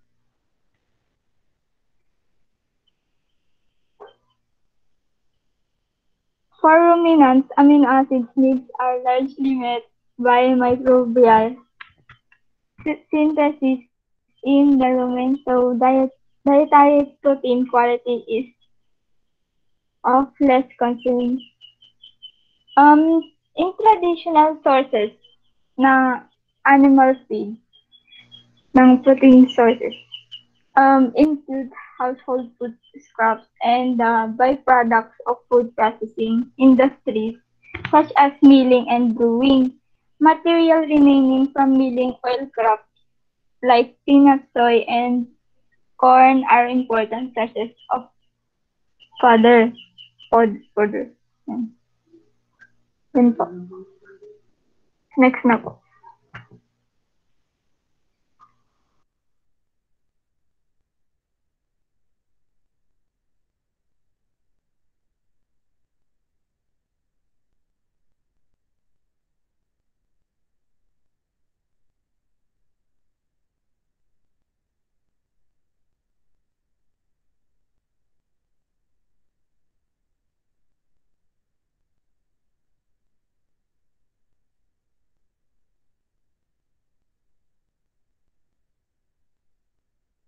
Chauncey.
Sino na ay?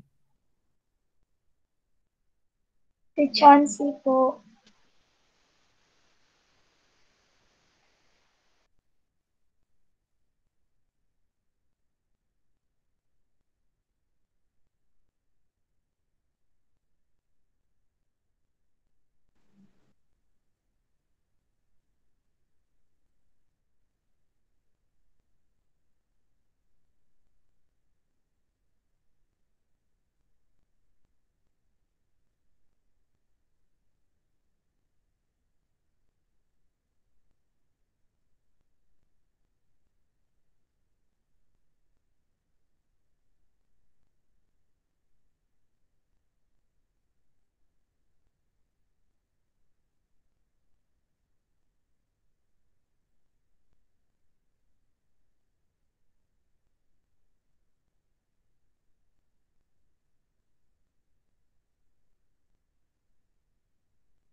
So for the food processing and industrial byproducts, sorry, maingay ba sa amin?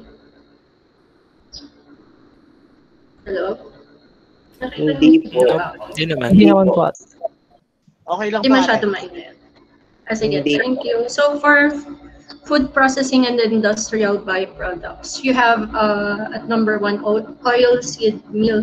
So oil seed meals are byproducts of vegetable oil production for edible and industrial purposes. So for vegetable oils, they have been used since antiquity or sa matagal na siyang nagagamit for food, soap making, illumination, and lubrication. When you mean illumination, candles, ganon. So for edible oils, they are used as salad oils for cooking, baking, and many other types of food, and especially sa margarine. Many plant oils have fatty acid structures that are uniquely suited to certain industrial applications. For example, rapeseed oil is used in lubricants for marine and high-speed jet engines because the oil clings to metal surfaces even when washed by steam. So for linseed oil and other drying oils, they are used in paints and varnishes. So yun, basically they are drying oils. Mabilis silang makatuyo, especially in paintings tsaka sa varnish. So vegetable oils are used in manufacturing plastics and nylons. Oils are used in the manufacturing of soap, specialty oils such as meadow foam, jojoba oil, and in cosmetics. Next slide. So second is cottonseed meal. Cotton or Gossypium hirositum has been grown for several thousands of years, so ancient na siya. The major constraint to the use of cottonseed and cottonseed meal, basically when you say major constraints, kung ano yung reservations in using this stuff, is the presence of a toxic constituent known as gossipol. Gossipol is a phenolic or polyphenolic compound, which is a toxin found in plants. It is a natural pesticide and it helps protect the plants against insects and other pests, so it deters pests.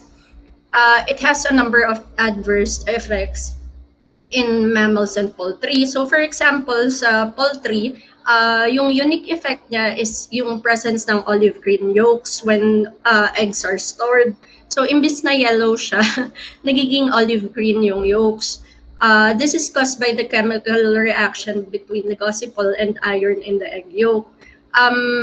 Since gossipol reduces yung growth and feed intake over the prolonged period, ang resulting effect nito is damage to the heart, liver, and lungs, which results in cardiac irregularity or cardiac failure known as heart attack, pulmonary edema or liquid building, and labored breathing. So hirap huminga. Because gossipol reacts with iron, syempre, it will cause anemia. The toxic effects of gossipol can be reduced by the addition of iron salts to the diet. So you need to supplement with iron salt once you use cottonseed meal. Considering all of these factors, gossipol, its palatability and protein quality, it is more suitable for ruminants than for non-ruminants. In addition, it is a good bypass protein. It also contains cyclopropene fatty acids, which are stearulic and malvalinic acid that have some unique nutritional properties, including a synergistic effect on the carcinogenicity of aflatoxin. So meaning may synergistic effect or meron siyang relation with yung pagiging cancerous of the aflatoxin. A unique effect of cyclopropenoid fatty acid in poultry is the production of pig egg albumin or the egg white. Next slide. Sorry guys, di ko kasi to The importance of utilizing the unconventional feeds to augment the existing resources of conventional livestock feed was recognized more than 50 years ago. So sa India, when they were faced with the shortage of animal feeds and fodder, which in terms of nutrients works out 77% DCP and 62% SE, mamaya sasabihin namin yung meanings ng DCP and SE. So for feeding the livestock population, moreover, this condition aggravates due to natural calamities like drought and flood. So yung mga conditions or environmental conditions, it affects yung shortage of the feeds and fodder sa India. Of course, kahit naman saan, di ba? Recent studies indicated that quite a large number of agricultural byproducts and industrial waste materials could be used for feeding livestock. Some of the unconventional livestock feeds used in India are described below. So number 1, vegetable protein sources. Number 2, animal protein sources. Number 3, energy sources. 4, other miscellaneous unconventional feeds. Next slide. So for the first vegetable protein source, this is the sunflower meal. There have been studies showing that the sunflower seed oil meal, when combined with oyster protein supplement, it is good for poultry. Good quality sunflower milk contains about 40 to 44% high-grade protein, especially rich in methionine. Later on, I will discuss why methionine is good for poultry. Sunflower seed meal is a satisfactory substitute for groundnut cake in starter ration as it can replace 100% GNC without any adverse effect on weight gain and feed efficiency. The meal can also be satisfactory used in layer rations. Studies show that it can be used as substitute for GNC without any adverse effect on egg production and egg weight. So to clarify lang, GNC is groundnut cake. Okay, next slide. Guar meal. Guar is a drought-resistant legume. So, syempre, di ba, we talked about legumes na in the past. I think it was discussed by the previous reporters. They work in synergy with nitrogen-fixing bacteria. So, the meal is a byproduct from the preparation of guar gum. It is a potential source of protein. There are two undesirable characteristics of guar meal. Number one is yung residual guar gum, which is galactomannan. It may be as high as 18% of guar meal. It is a polysaccharide in nature, which is neither digested nor absorbed. Actually, may toxic effect tong galactomannan. Later on, i-discuss ko para hindi kayo malito once na na-touch up ko na halos to. So number two is trypsin inhibitor. It contains about 40 to 45% protein and is a good source of amino acids. It is richer in lysine, cysteine, and glycine than GNC, but comparable in respect of methionine content. It is also fairly rich in trace minerals. Guar meal is not palatable, so the cattle, they don't enjoy eating it. Di siya masarap for them. So, when you say that, syempre, nalolower yung feed intake ng mga animals, di ba? Since its inclusion at only 5%, it was refused at the initial phase by cows. Toasted guar meal has not okay, so there are lesser palatability concerns when you use toasted guar meal. Siguro hindi na siya ganong kapait. Ganon. Further trypsin inhibitor factor is depressed. So it's a good thing kasi you need trypsin in the body. Every time that you have trypsin inhibitor, it affects yung well-being ng animal mo. Higher levels of guar meal may cause diarrhea, particularly in young calves.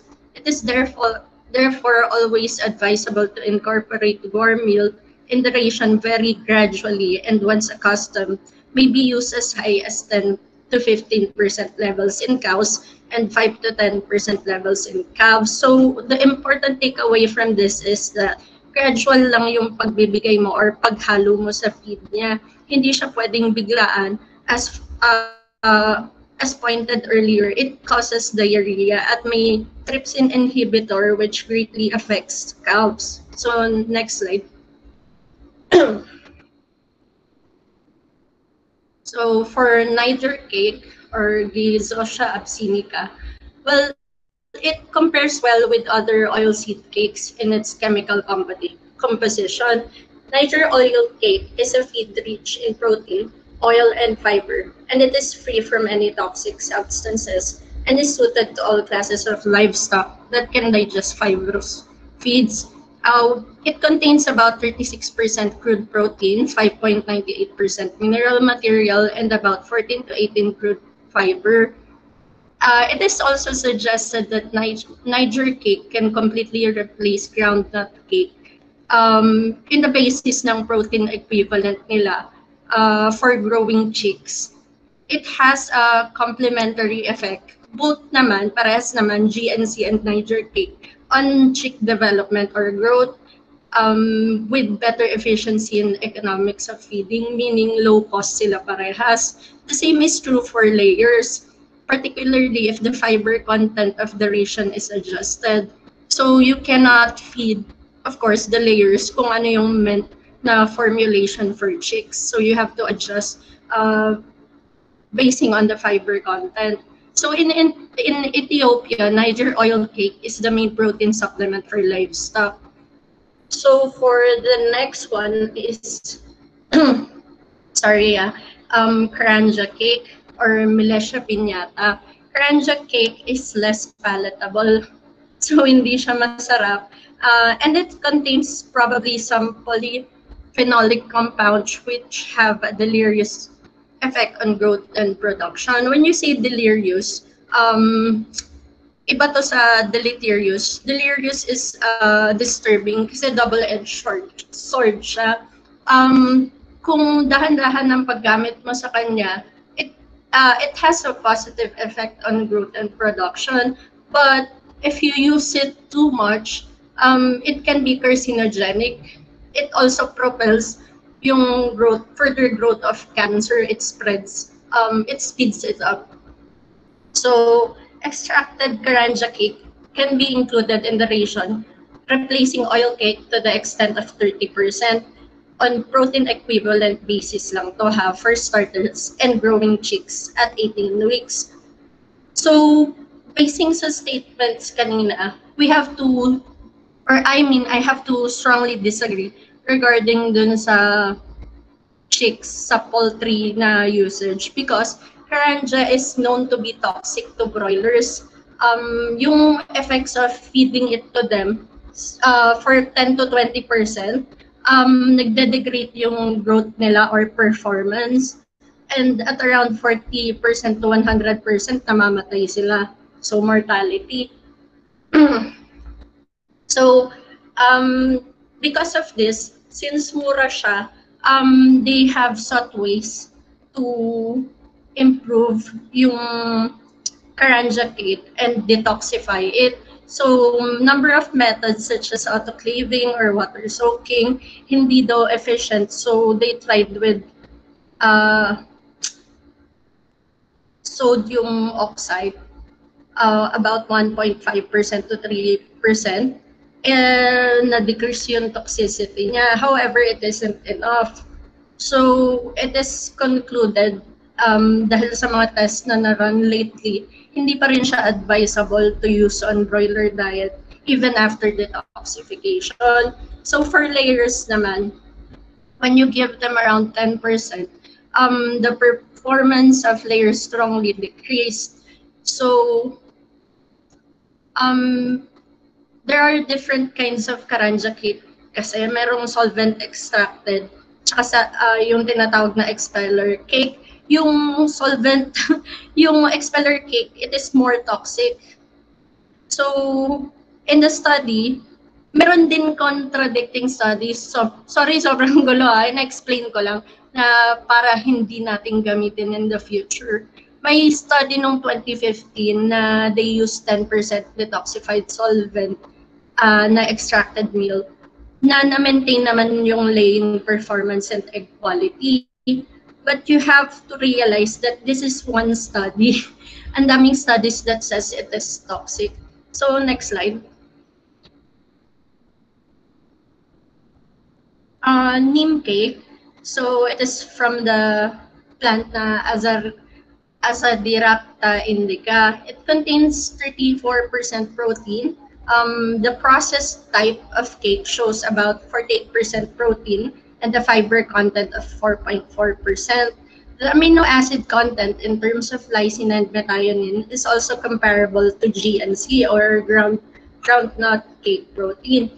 Neem cake is as such, or given a neem cake as is unpalatable and therefore it should be mixed with other well-like feedstuffs. So, in India, in southern India, since 1970, ginagamit na sila, but it is notoriously known as unpalatable and toxic. kaya hindi siya kumalat or nag-click basically sa livestock feeding. So yung more recent review, ganon din yung na-reveal, like the Karanja cake, that masyadong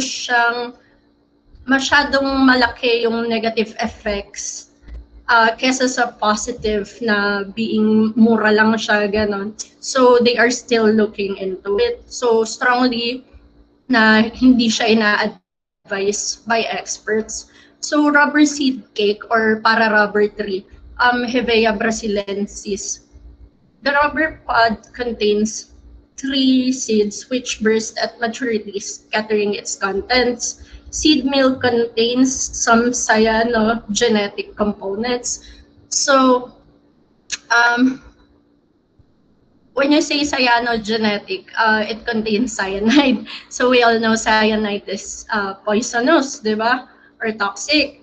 So good quality rubber seed cake consists of about 30% protein and 9 to 10% ether extract. So you have ether kasi syempre you extract it with ether. The material can successfully be used in the feed of cattle and pigs. It is suggested that the rubber seed cake may be used at 10% and 20% level in concentrate mixtures of pigs and calves without any deleterious effect on growth. So when you say deleterious naman, harmful. So next slide. Okay lang ba o mabilis? Naguguluhan na ba kayo? Guys? Okay lang naman. So the next one is sun hemp seed. So its scientific name is Crotalaria juncea. Sa LRP natin, it says that after crushing it, it can be fed directly to cattle, but it is not palatable. According to yung recent researches, you cannot feed raw seeds because it is toxic. So you have to boil it. So once boiled, it contains about 4.7% lysine and 1.7% methionine on protein basis. And the inclusion of this in chick creation at 80% level resulted in an improved growth rate.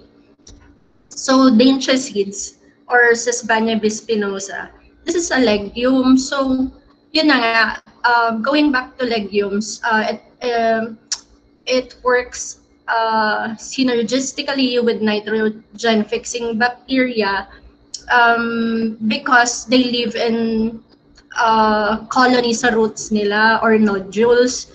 Dun sa nodules na yon, doon nagta-take place ang nitrogen fixation at doon na po produce ang ammonia, which is then absorbed by the plant to be used as energy. It contains 30.33% protein and 8.32% lysine. The seed cannot be used as such. It contains deleterious factor like gums, which is yung sinabi ko sa inyong galactomanans kanina. Galactomanans are known to have adverse effect on cattle and poultry. So trypsin inhibitor, pangalawa, nabanggit na rin natin kanina, this trypsin inhibitor is bad for ruminants because you need trypsin for protein digestion. Not really ruminants, but lahat ng animals. So you have the third one is tannin. Tannins are astringents kasi. Astringency is the sensation caused by the formation of complexes between tannins and salivary glycoproteins. So dahil doon sa complex ng tannin and salivary glycoproteins, nagiging low yung palatability kasi astringent siya. So bababa yung productivity ng animal. Enzymatic treatment, as in the case of guar meal, can improve the feeding value of this material. Studies showed that deleterious factors can be removed by microbial fermentation. with the majority of seeds, the gum content and trypsin inhibitory activity increased while the tannin content decreased. So, yun nga, nag-improve siya but not by much since yung tannin lang naman yung nag-decrease. So, second way para ma-process siya, para ma-lower yung deleterious factor is the fermentation of fungi. It decreases the gum content, the trypsin inhibitory activity, and it increases the crude protein content of the seed. So next slide, we have Cassia seed or Senatora. It is high in protein with less fiber. Feeding this as a part of the ration for milch cows has given encouraging results. So what when you say milch cows, these are milking cows, pinasosyal lang. So for boiled Cassia seeds, up to the level of 15% in the concentrate ration can safely be fed to milch cows. Yung unboiled seeds naman, it can be incorporated up to 10% lang without affecting yung milk yield and composition. So for Cassia seeds, it contains 30 to 32% crude protein, 8 to 9% oil, 3 to 4% moisture, and 2,500 kcal per kilogram metabolic energy. So for kidney bean chunk, so kidney bean is also known as common bean. Its scientific name is Phaseolus vulgaris. Kidney bean chunk is a byproduct from pulse or pulsing. It is a good source for cattle feed. What is pulse? It is the milling of pulses or the removal of the outer husk and splitting the grain into two halves. Yung examples na ginagamit for pulsing is yung lahat ng beans, peas, and lentils. Yung composition nito consists chiefly of broken kidney grains and kidney bean hulls. It contains 20 to 5% crude protein, 7.8% ether extract, 10.9% crude fiber, 5.8% NFE, 7% ash, and 0.52% calcium, and 0.34% phosphorus. The much higher balance of nitrogen indicates that kidney bean chunk can be used as one of the protein supplements in the rations of young milked animals. So when you say higher balance, it is not too high, it is not too low on nitrogen. So next slide. Corn gluten meal, yung zeamase, a byproduct of it.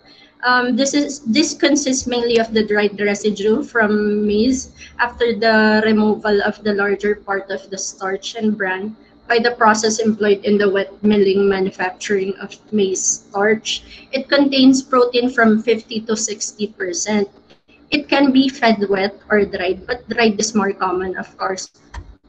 When you say it is low on lysine, it makes it unsuitable for meat-producing poultry. Ito yung sinasabi ko. Why do you need lysine for meat-producing poultry at saka sa ibang animals? Lysine is responsible for growth and replenishing muscle, skin, and cells. So, ang desirable naman sa kanya, kahit low siya in lysine, you have high methionine content, which is desirable for layer diets. Why? Why methionine? Methionine is known to influence egg size, egg weight, and composition. So, for safflower seed, Cardamus tinctorius, this is produced after the removal of most of the hull and oil from sunflower seeds. It is less palatable than the other common oil seeds, but it is high in fiber with high levels of safflower seeds in diet can result in lower animal performance. In decorticated form, it has about 40 to 45% protein. It is low in lysine and methionine, so that is the downfall. it is always desirable that whenever safflower meal is fed to non-ruminants like pigs, it should be used with other lysine-rich protein concentrates and also methionine. So, um, pag gumawa tayo ng feed natin, for example, you have safflower, it's either you mixed it with feeds that are high on methionine or lysine, or pwede kang gumamit ng additive. So, the maximum inclusion rate for safflower seeds sa cows is 1.1 kilograms per cow per day. So yun lang yung maximum na tolerance nila for safflower seeds. So next slide. So B is for animal sources. The first one is incubator waste or hatchery byproduct meal or HBPM. It is a mixture of eggshells that are infertile and unhatched, which have been cooked, dried, and powdered.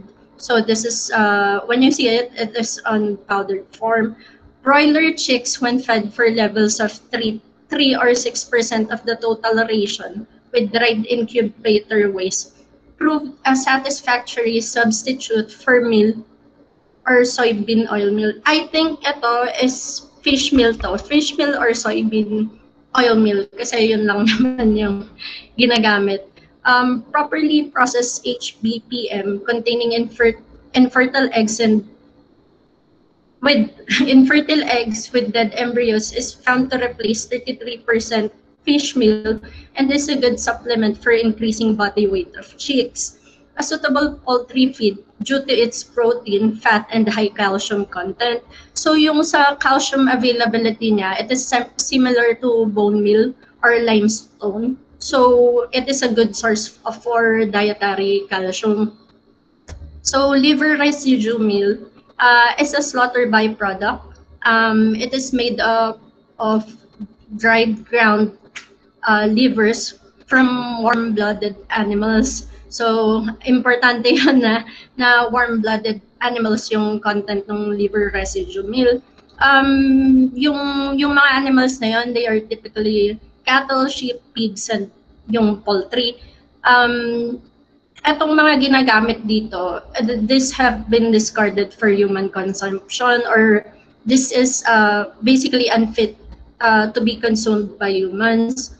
They may also contain other byproducts such as lungs, heart, and iba pa since pag liver lang, usually hindi mo naman siya nabibili separately. So pag bumili ka ng laman loob, kasama na yung kung bumili ka ng organs, kasama na yon. Usually, yung drying methods niya is spray drying and freeze drying. It is a profitable source of animal protein or supplement kapalit ng fish meal. Liver residue can be favorably introduced in poultry rations at 10% level or at 15% level, along with the same level of fish meal as an animal protein supplement. So, pwede mo na talaga siyang pamalit sa fish meal. A good quality of liver residue meal should contain about 65% protein, 5% lysine, 1.2% methionine, and 1% cysteine apart from the other amino acids.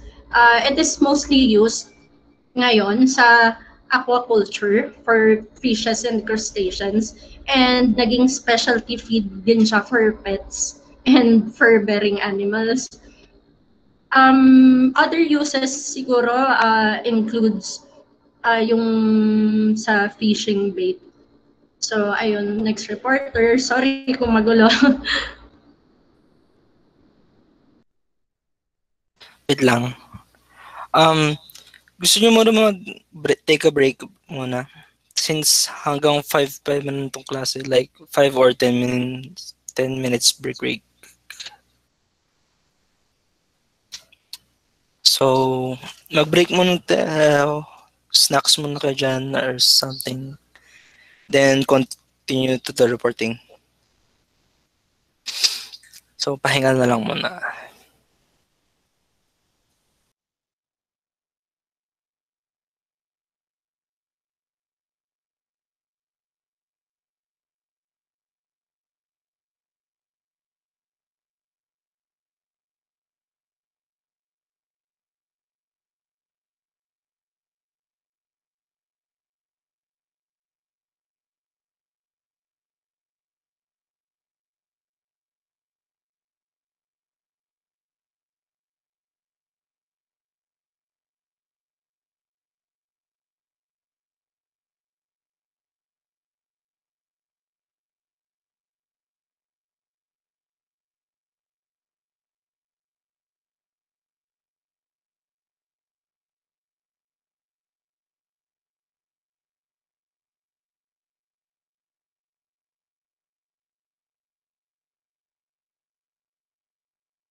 Naka 10 minutes na ba?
Start na tayo. Ginaji. Okay, let's go. Malinaw ba? Walang naririnig na background music ko kahit ano. Wala naman. Dito tayo sa cow dung meal. May nag-try na palitan yung cereals sa poultry ration ng dried cow dung meal.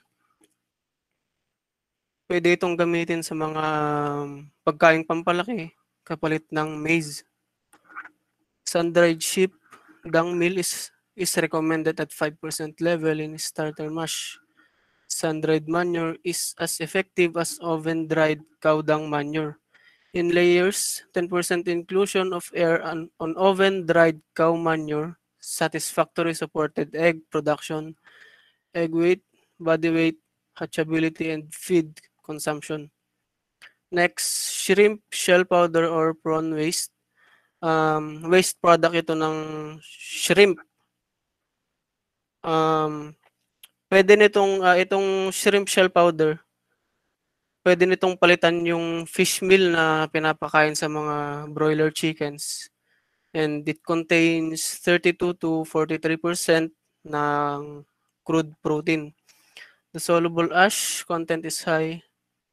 9.3% naman yung kanyang calcium content, 1.3% yung phosphorus, and 3.7% naman yung salt content. Dito sa crab meal naman, dried waste din ito ng mga crab, yung mga ano ito na nadurog na dried waste ng mga crab. Yung mga shell at part or lahat ng fish, lahat ng flesh pala. Pwede nitong palitan yung fish meal kung yung ratio ng calcium at phosphorus ay na-adjust. It usually contains 30% protein, 25 to 30. Salt is 3%, but must not contain less than 25% crude protein and more than 7% salt. 12% yung fiber neto, 10 to 16% yung calcium, 1.5 to 3.5% yung phosphorus. And then poultry byproduct meal. Ito yung pininong parte ng slaughtered na poultry animals pagkatapos nilang i-dry render or wet rendering process. Pwede itong gamitin sa mga broiler at layer rations. Itong wet rendering process, sabi sa nabasa ko, is either pinapakulo yung tubig or ini-steam tas ilalagay sa raw material para mahiwalay yung fat. Ito yung wet rendering. Tas yung dry rendering naman, ginagawa dito dine-dehydrate yung raw material para matanggal yung fat. It must not contain more than 16% ash and not more than 4% acid insoluble ash. It is an excellent source of protein, which is 50 to 58% for chickens. It is also rich in energy, 2,900 kilocalories. Fat, 10 to 13%, 3% yung calcium and 2% yung phosphorus. Next tayo. Hydrolyzed poultry feathers.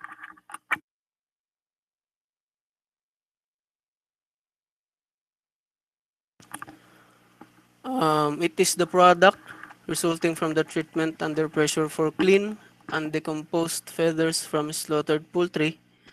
It is rich in protein, 86%, fairly rich in energy, and is also said to possess an identified growth factor which is inorganic in nature. But the protein is severely deficient in methionine, lysine, histidine, and tryptophan. Yung methionine tsaka lysine na sabi naman na kanina ni Ate Roan, no? Yung histidine naman, ito yung minemaintain nito yung acid or base balance sa dugo at tissues ng animals. And yung tryptophan naman, tumutulong ito para sa weight gain at feed consumption ng animals. This product, therefore, should be used judiciously with the protein supplements to balance the amino acid deficiencies. Feather meal can replace 2% fish meal and 2% dried when dried whey in poultry ration satisfactorily. Skila meal. Itong skila, species ito ng mantis shrimp at kung gusto niyo makita na ito, makikita ito sa mga ilalim ng mga bato sa mababaw na tubig along the seashore. It is obtained from the fisheries industries and appears to be one of the promising products. This product is very rich in protein, 37.6%. Calcium content is very high, about 10%, while comparatively it contains low phosphorus being 2% only. Itong scalamil, mayaman ito sa protein, ayun ang sinabi niya. Which is 37.6%. Next tayo. Processed fish ensilage. Fish ensilage contains 31.18% crude protein, 4.66% ether extract, 10.63% crude fiber, and 32.29% total carbohydrates. This The mineral contents, namely calcium and phosphorus, present are 3.2% yung calcium and 1.97% yung phosphorus. The nitrogen balance is positive. Itong fish ensilage, kung hindi ako nagkakamali dito, ito yung liquid product na gawa sa buong isda o kaya parte ng isda. Ginagamitan ito ng acid. Dinadagdagan ito ng acid para maging liquid product ito. And then sa energy sources, cassava or tapioca root. Ito ata yung yung tawag doon, kamoteng kahoy.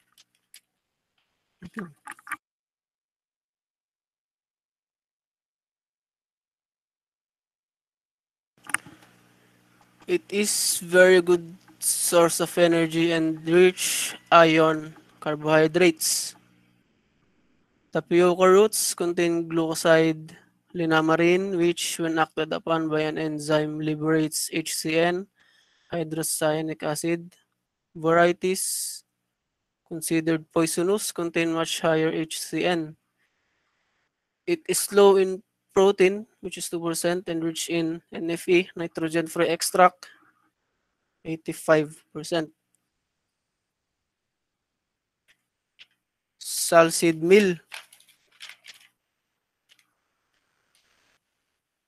Salseed meal, also known as salseed cake, is a byproduct obtained after the extraction of oil from salseed for salseed for industrial use.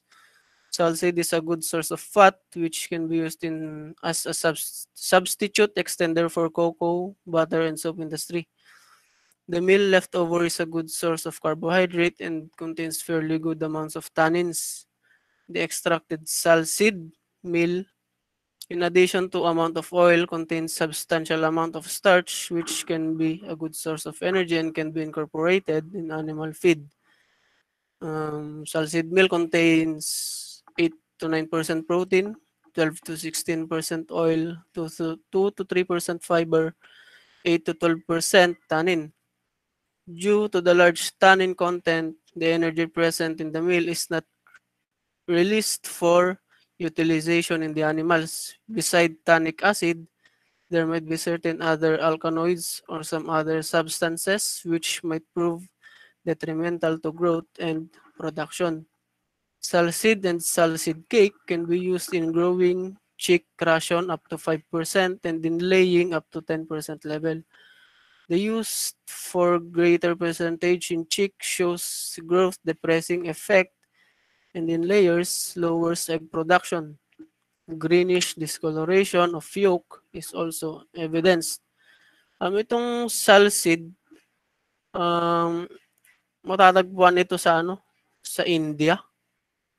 Pangalan nito yung saltry. Tas itong tannins na sinasabi dito, makikita ito sa mga tree bark, sa mga dahon, nuts, sa mga ganyan, sa mga fruits, meron din sa fruits and din sa mga meron din sa mga plants. Sa mga plants naman, plants produce them as natural defense para sa mga peste. And itong tannins,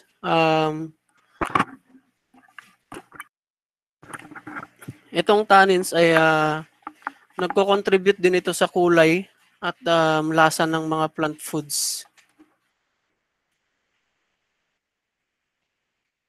Tapioca starch waste. This is a byproduct obtained during the manufacture of starch from tapioca roots. Like chips, it is also low in protein and fat. Halos ito yung ginagamit sa mga sa ration ng mga cattle at buffaloes. Ito yung mga ginagamit nila. It is rich in fiber, 10 to 12%. This is mostly used in the ration for cattle and buffaloes. Ayun, sinabi ko kanina. Tapioca waste can be used safely up to 30% level of concentrate mixture with a considerable economy for maintaining body weight, milk yield, and butter fat production. Tapioca waste can be replaced at least 50% of maize as a source of energy for growing pigs without affecting the carcass characteristics. Next, tapioca tipi. During manufacture of sago, first the tapioca roots or tubers are skinned and soaked in water. The tubers are then fed into the crusher, adding equal amount of water for extraction milk. The milk thus obtained is allowed to pass through a sieve to remove the fibrous material. This fibrous material in pulp form when dried is known as tapioca thipi. Itong tapioca thipi, mataas ito sa sa fiber, 8 to 9%, pero mababa ito sa protein at saka fat. Tas yung calorie content nito ay 2,450 kilocalories.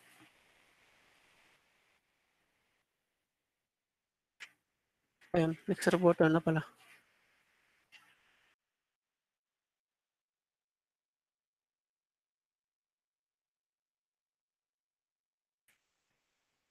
Si Christopher na po. Christopher Jade.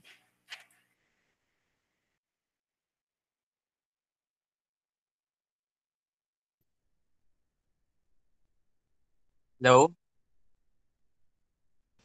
Hello. Sorry.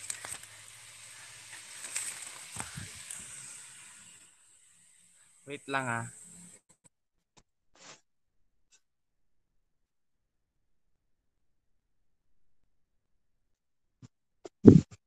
Milk residue, tapioca tubers after the skinning and soaking in water are fed into the crusher and milk is obtained. The heavier starch particles are collected for sago preparation while the lighter starch particles which cannot get together to form crystals of sago are collected by a different process and dried. This dried and wait. This dried cannot get together to ay hindi, mali. Sorry, wala ako salamin sa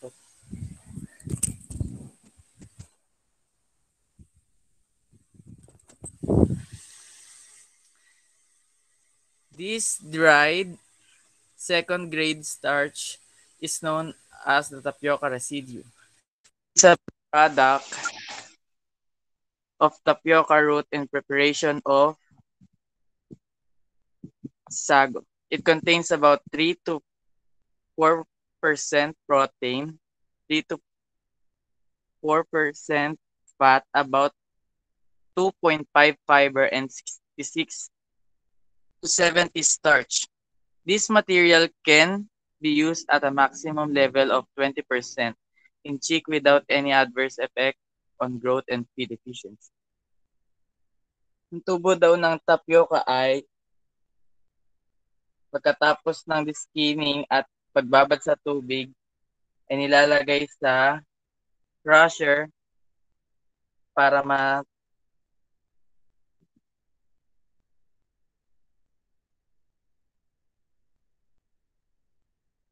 tubig fed into the crusher and milk obtained. Heavier starch ay kinokolekta para sa paghahanda ng sago habang ang mas magaan na mga particle starch cannot get together to form crystals at kinokolekta ng iba't ibang proseso at pinapatuyo. It contains 3 to ayan. Yun na yun.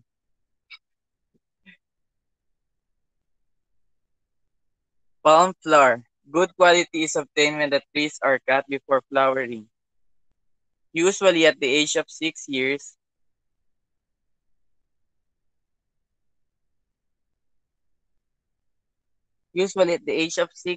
ang pit ng puno ay pinuputol into small pieces, dried and powdered to get the palm flour. This is low in protein and very rich in nitrogen-free extract and for energy. Next slide po.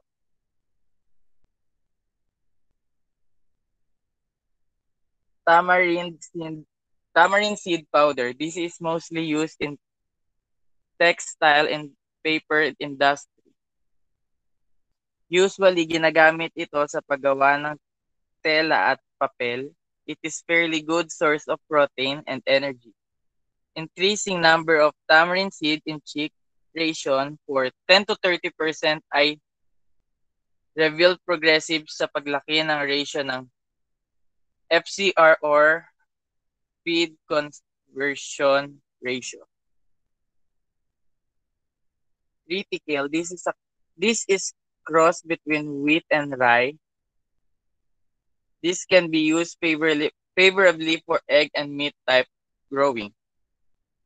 Chick replacing maize to the exact of 50% and 100%.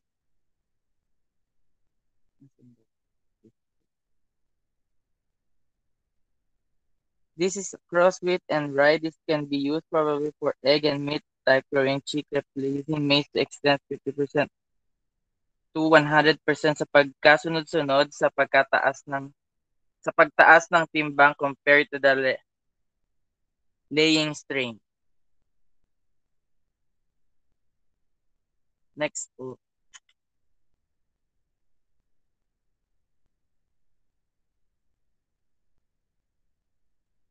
Mango seed. This is a byproduct available after extraction of juices from mangoes or from the leftovers of fruit after the same has been consumed by human beings. Ang isang byproduct na magagamit pagkatapos ng pagkuha ng mga juice mula sa namamahala o bumubuo ng natitirang prutas, the same as consumed by human beings. Oak kernel. Large quantities of oak kernels are available from the oak forest. Experiments so far have pointed out that this material cannot be used in either poultry or cattle ration exclusively. Oak kernels contain tannin which may be the factor of lower DCP intake on higher level of oak kernel in cattle ration.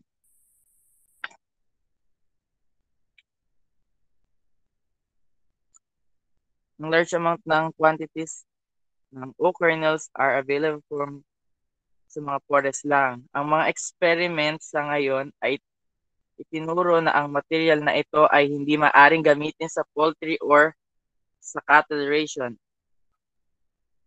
Oak kernel contains tannin na maaring maging kadahilanan para sa mas mababang paggamit ng DCP or dicalcium phosphate sa mataas na antas ng ration ng oak kernel.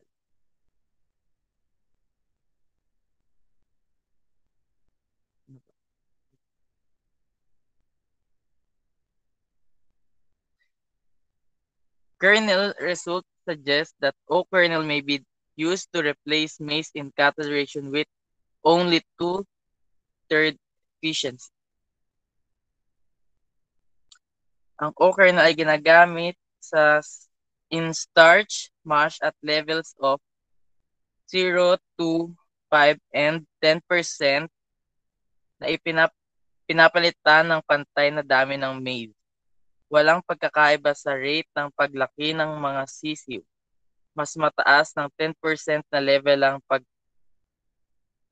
ang nagpakita ng masamang epekto tulad ng mahinang paglaki, mababang kahusayan sa feed at mababang pagpapanatili ng nitrogen na dahil sa mataas na tannin. Next po.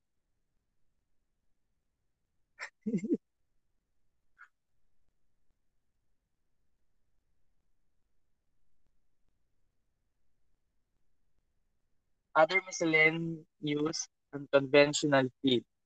Seaweed meal.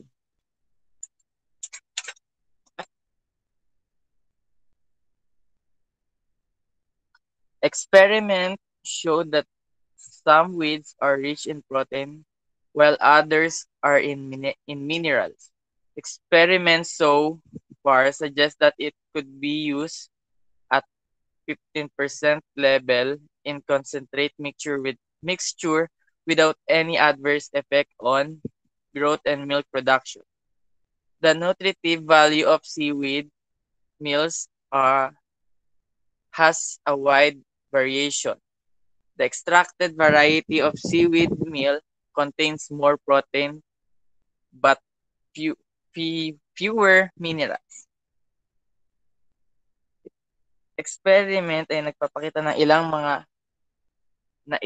mga seaweeds ay mayaman sa protein, habang ang iba naman ay nasa mineral. Ang mga experiment sa ngayon ay magandang gamitin 15% level in concentrate mixture na walang masamang epekto sa paglaki. At milk production ng nutritive value of seaweed meals ay may malawak na variation. Ang seaweed ay mas maraming protein at mas mababang bilang ng minerals. Bubble pods, Acacia arabica. Bubble was tried on growing calves and milk animals to affect economy on feed costs. It can be used as a component of concentrate mixture in cattle ration. Sinusubukan ng mga bubble pods sa mga growing calves at mga milk hayop upang makaapekto sa ekonomiya na walang bayad. Maaari itong magamit bilang isang bahagi ng concentrate mixture in cattle ration. Next po. Thank you. Rain tree pods. The pods are palatable. It can be included in the cattle ration. Rain tree pod ay hindi daw masarap. Or monkey pod is ganyan. Meron lang akong parang trivia. Ang rain tree pod or monkey pod is a forest growing tree that has been introduced to many tropical countries. Maari itong isama sa cattle ration. Jackfruit waste. The waste from ripe fruits is more palatable than the waste from raw fruit. The nutritive value of jackfruit waste has been estimated in cattle, low in DCP content. The waste from the ripe ay mas kaaya-ayang kainin. Ang nutritive na halaga ng fruit waste has been estimated in cattle and mababa sa DCP content or the calcium phosphate. African payal, Salvinia molesta Michel. Tama ba? This material as such is not relished by cattle and hence affect the feed consumption. Ang material na ito ay mas nagugustuhan ng mga cattle at nakakaapekto sa pagkonsumo ng pagkain. Okay na, thank you. Ay, joke lang, meron pa pala. Next po. Excited ka. Sugarcane bagas. This is the fibrous residue of sugarcane stalks after the juice has been pressed out in factories. Two varieties are available. One, fine bagas, two, coarse bagas. The chemical composition of fine and coarse baguettes. Varieties depend on the place of production. This is the fibrous residue ng asukal ay maaring matapos ang juice ay na-press at sa mga pabrika. Dalawang uri ng magagamit ng punong bagas, magaspang na bagas at ang chemical na pinong bagas at magaspang na bagas. Ang chemical na composition na pinong at magaspang na mga bagas na varieties depende sa lugar ng pagawaan. Sugar beet pulp. It is a byproduct of cane sugar. Its chemical composition reveals that it cannot be considered as a concentrate because of its high ADF. Ito ay isang produkto ng asukal sa tubo. Ang composition ng chemical nito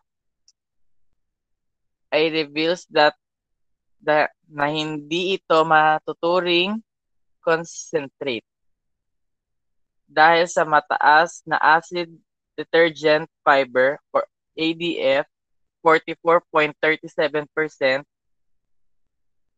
CF 25.98% at lignin na 66.69% na nilalaman, maaari itong uriin bilang good roughage or indigestive material in food. Okay na, thank you.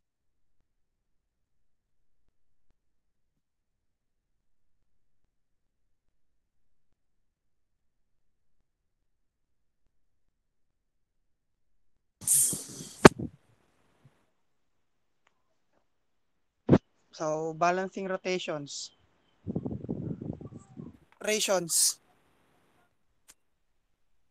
Total amount of fed that an animal is allowed during 24 hours period. Balance ration. Once that has all nutrients the animal needs in the right proportion and an amount. Ration characteristics. Palatable, taste good, cheap as possible while still meeting the needs of the animals. And animals must have a certain amount of dry matter in its ration or it will be hungry. So, yun lang. Madali na to. Alam na natin to. Yung pagpapakain sa mga alaga natin, dapat balance. Siyempre, pangit din. Pag sobra din silang busog, di sila makakakilos masyado. Parang tao din. Next slide.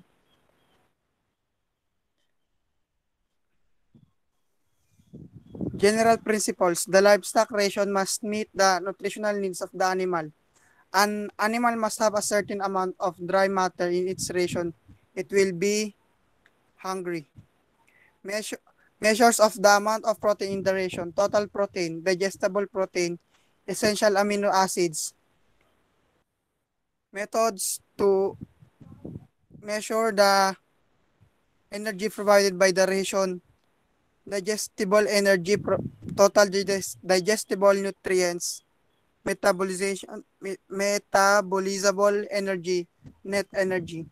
So pag magpapakain tayo, dapat balance yung dry at sa wet feeds, mga ganon. Lalo na kasi pag sa mga hayop mas kailangan nila ng protein dahil ang protein di ba nagbibigay din sa atin energy, mas active kasi yung animals. Yun lang. Next. Gross energy. Heat yielded by burning, measured by the device called bomb calometer. Digestible energy or DE. Energy absorbed through the wall of the gastrointestinal tract. DE. Gross energy or feed.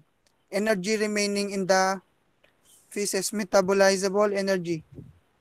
Energy valuable, available for use in the body cells. ME, gross energy, energy in the feces, urine, and combustible gases. Net energy, energy available for maintenance and growth and lactation. And net energy and metabolizable energy. Energy, ano yun? Heat increment, total digestible energy. Total energy value of feed when fed to animals. It is the sum of digestible protein, digestible nitrogen, free extract, digestible crude fiber, and 2.25 times the digestible fat. Next. Dry matter. Portion of ration when all the moisture is removed. Crude protein. The total of both true protein and non-protein nitrogen. Insoluble crude protein.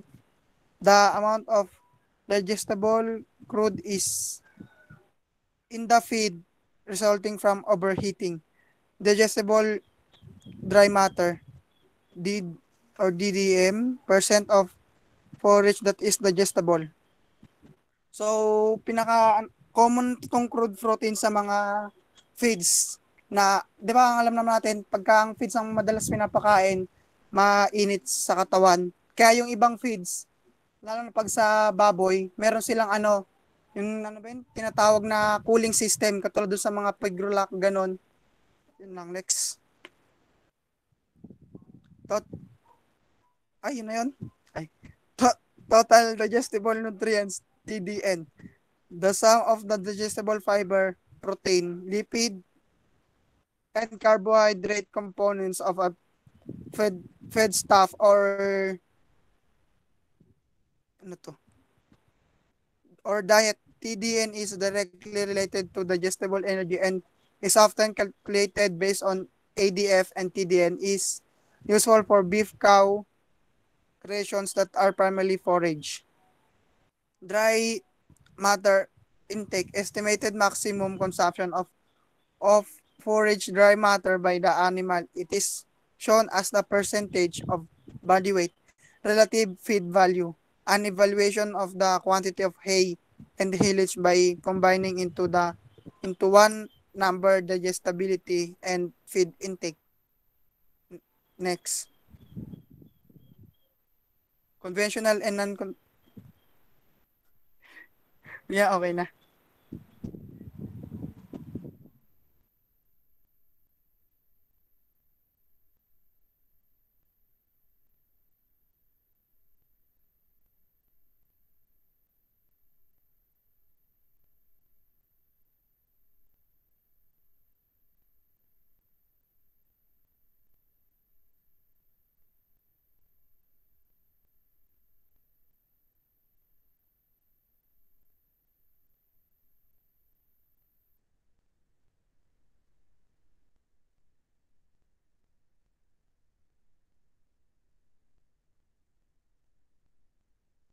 Done na report niyo.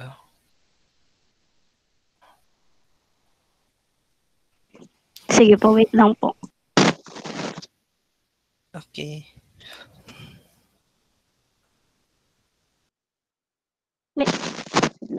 Saan na siya?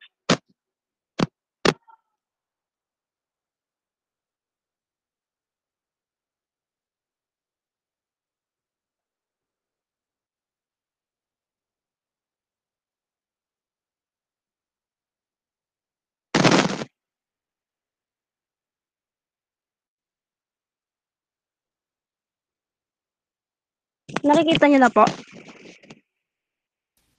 Nakikita na. Sige po.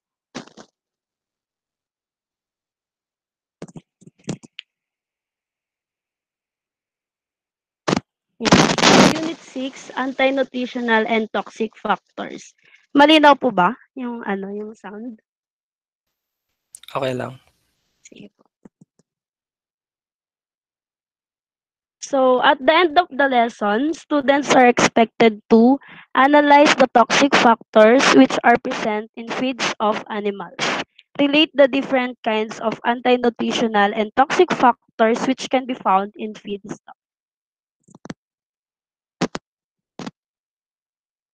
So, anti-nutrient factors, which are also referred to as toxicants or toxic factors and metabolic inhibitors, are harmful or poisonous substances which, when taken in excess by living organism, can destroy life or can be injurious to health. Such anti-nutrients can also be properly described as toxic when its inhibitory effects are sufficiently potent to cause malnutrition and malfunction in the animal. So, itong anti-nutrients factors na to, ito yung toxic na nakakain ng animals through their feedings. From the word toxic, ito yung mga poisonous substances which when taken in excess by living organism. And it can cause poisoning or nakakasama to sa kalusugan nila. And parang sa tao lang din, pag nakakakain tayo ng mga toxic foods, meron yung impact sa kalusugan natin. And ganun din sa animals. Pwedeng maapektuhan yung weight nila o yung malnutrition and malfunction ng animals. And once na nakakain or nakapag-intake sila nun, merong immediate violent reaction such as acute poisoning. Ito na yung pwede silang malason and the chronic effect of prolonged anti-nutrient indigestion as manifested by gluten division, decreased feed efficiency, glandular abnormalities, hypoglycemia or hindi na sila mapakali, and liver damage, etc. Natural toxicants are normally present in very minute quantities in plants and which indigested. Most of these are removed or neutralized by the body's detoxification mechanism. Many of these factors are also removed upon certain processing of foodstuff. So, example of anti-nutrient factors common in animals.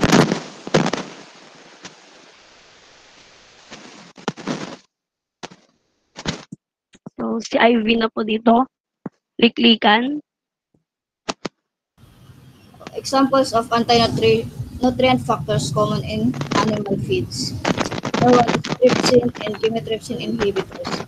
Trypsin inhibitor is a protein and a type of serine protease inhibitor that reduces the biological activity of trypsin by controlling the activation and catalytic reaction of proteins.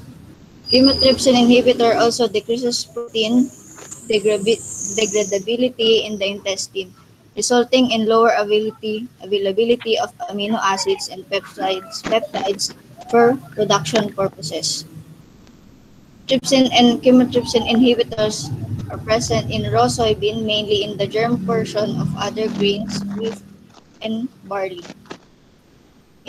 Inhibit trypsin and chymotrypsin activity and cause pancreatic hypertrophy or enlargement of pancreas and dietary loss of cysteine removed by heating. Urease activity used as an index in determining the degree or presence of antitrypsin in seeds. Raw or untoasted soybean has two potential hydrogen urease activity. Residual activity around 0.05 to 0.03 potential hydrogen urease activity means a properly cooked soybean meal. Next. Alpha amylase inhibitor is present in barley, feed wheat, and rye, hinders carbohydrate utilization. Next.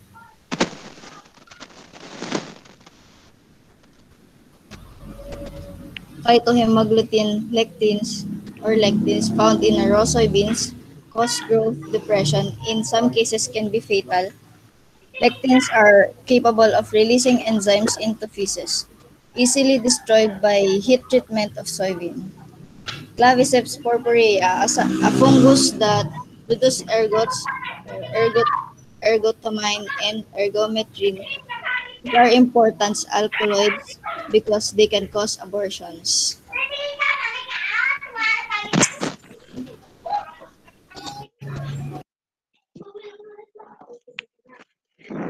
Generic.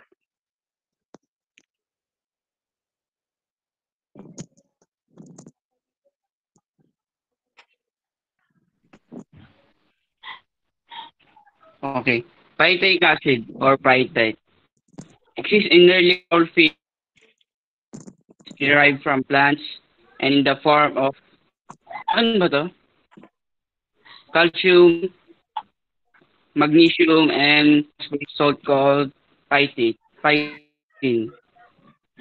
where pig and available of form the gastric.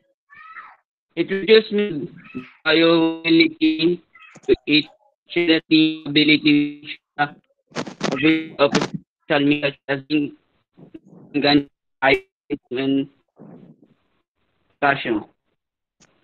Reduces protein available by forming indivisible protein phytic complex. Hydrolyzed by enzyme phytase. Ruminant microflora produce significant amount of phytase as feed additive is not necessary. Rinsed milk contains crystalline water soluble substance which can be removed by water treatment.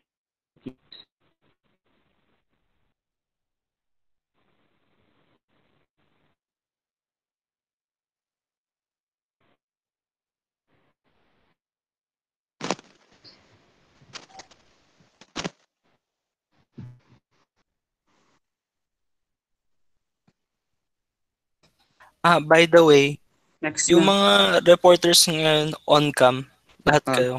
Tapos, yung mga reporters on cam.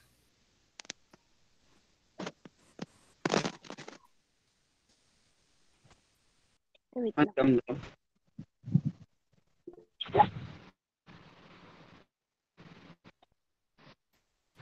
Sige. Wait lang, hindi ko kasi nakikita. Sira na yung laptop na.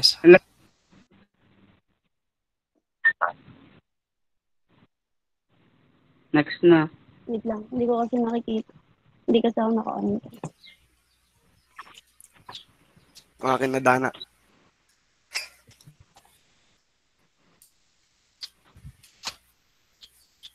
Saan na ba? Tannins. Nakikita ba? Hindi ko kasi alam kung nakikita. Ayan.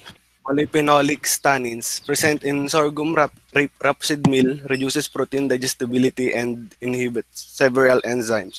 Yung tannins, ito yung group of polyphenolic compounds that are widely present in plant region and nagtataglay ito ng iba't ibang biological activities including antimicrobial, antiparasitic, antiviral, antioxidant, and anti-inflammatory. Ginagamit rin ito bilang alternative to in-feed antibiotics. Pero pag napasobrahan sa tannic acid, merong itong side effect gaya ng stomach irritation, nausea, vomiting, tsaka liver damage. Strong protein affinity is the well-recognized property of plant tannins, which has successfully been applied sa ruminant nutrition to decrease protein degradation in the rumen of the animal.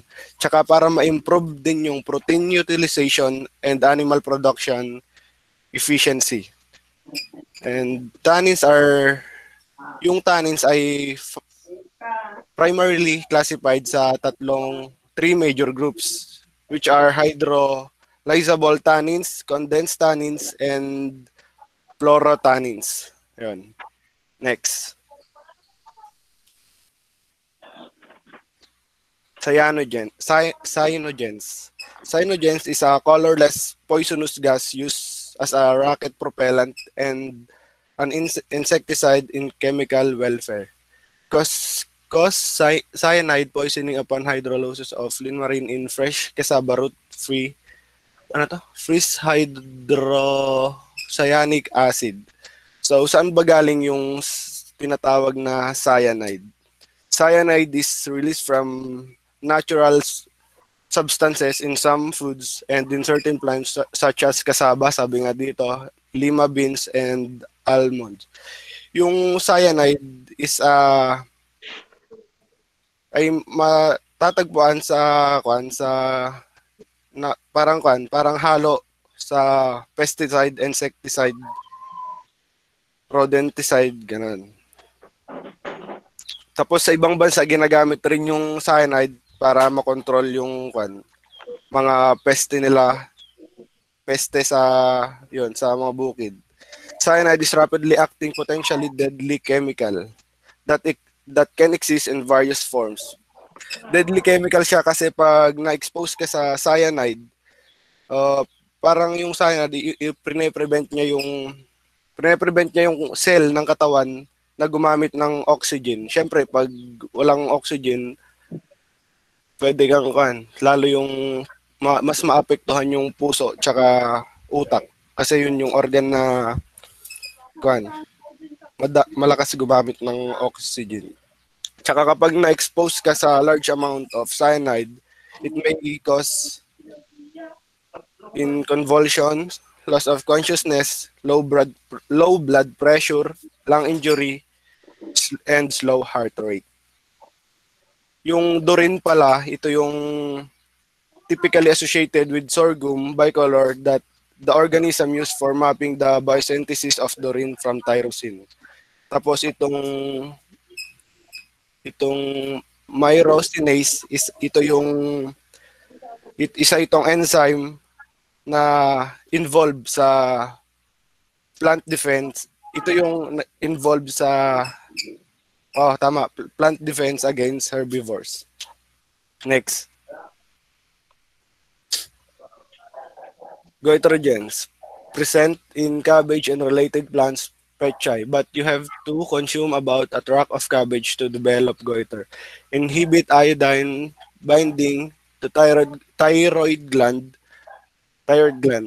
Thyroid enlarges to try and compensate. So, itong goitrogens are naturally occurring chemicals na makikita sa many plant-based foods. Yung gaya nga dito, gaya ng cabbage, broccoli, cauliflower, and etc. Pag nakaka-consume ka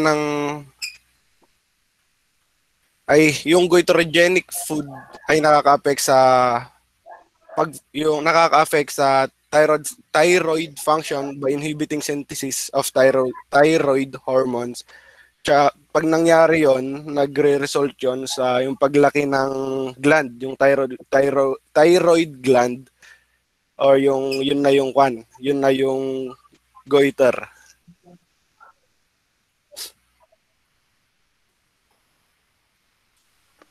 So, how goitrogens can affect the thyroid. Foods that contain goitrogens are able to disrupt thyroid function by inhibiting your body's ability to use iodine. More specifically, goitrogens can block the process by which iodine is incorporated into thyroid hormones, thyroxine. Next.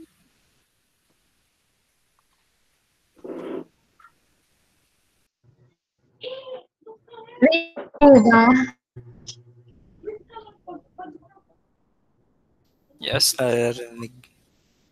So next is saponins, methyl esterases alkaloids which cause injury to the digestive mucosa and hemolytic changes present in alpha meal, probably in forages with taste. So a saponin is a fuming glycoside or an organic compound normally found in grains. So yung name saponin is derived from the Latin word sapone, which means soap.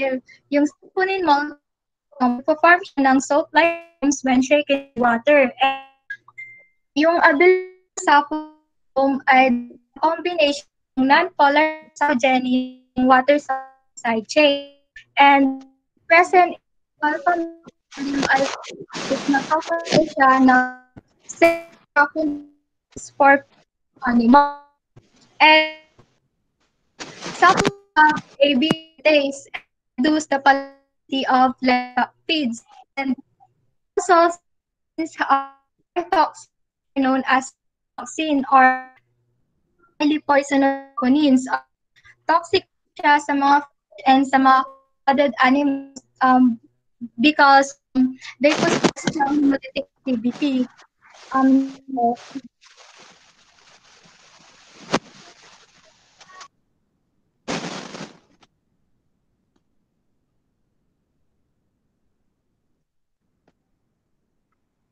that's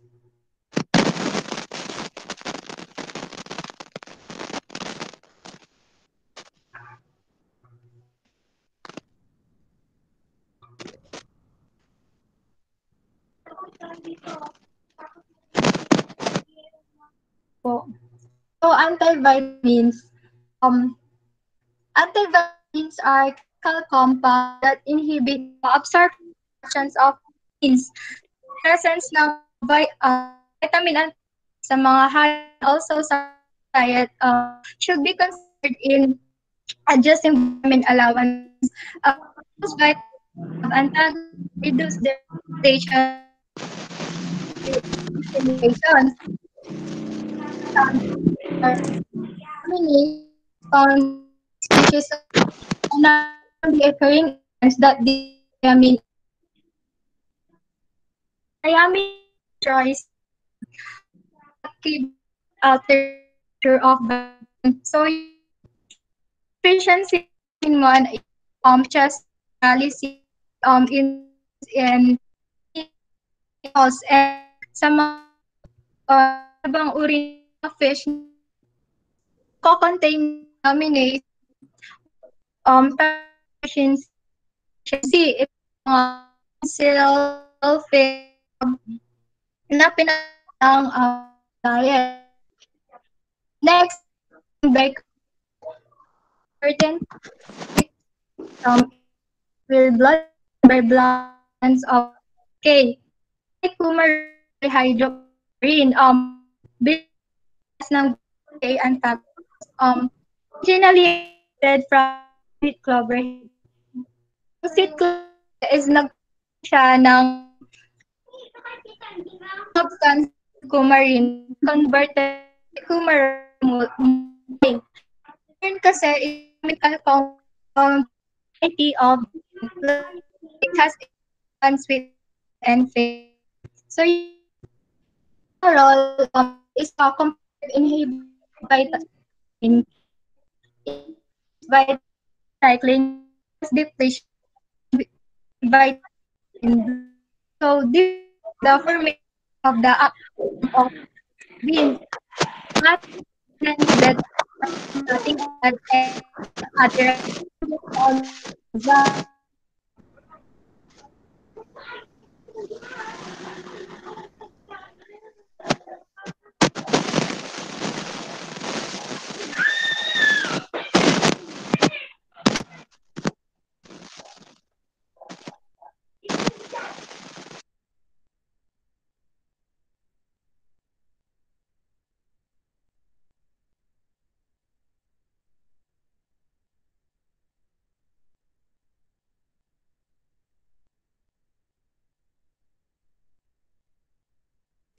Yun lang po yung report namin. So, done na yung group nyo? Yes po. Okay. So, start na ba tayo sa next group or... Start na. Start na. Sige. Next group, start na.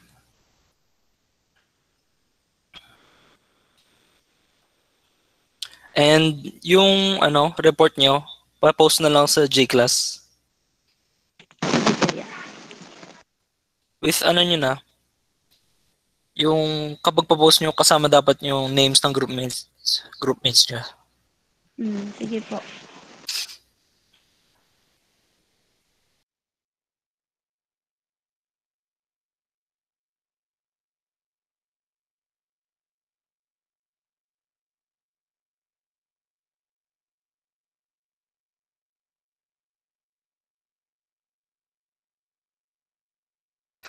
Sino next reporters?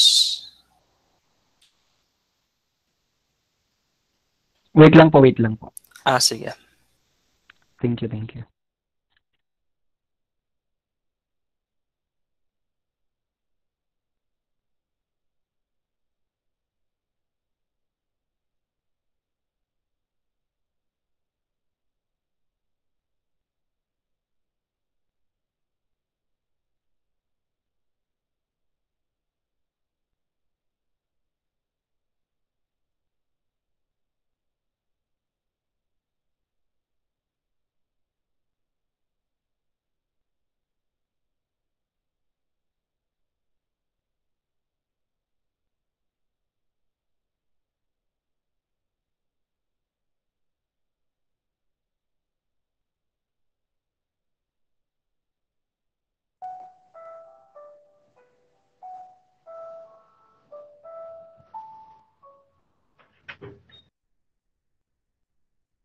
Wait lang po. Mahina ata yung internet natin.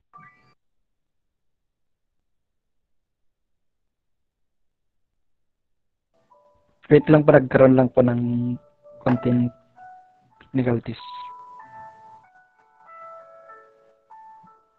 Makinig muna tayo kay Angel. Ha? Nagkaroon lang po ng konting problema. Teka lang po. Sorry. Okay.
Paano to?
Sige na po, ate. Ayan, okay na. So, ang report po namin is food additives and supplements. Next.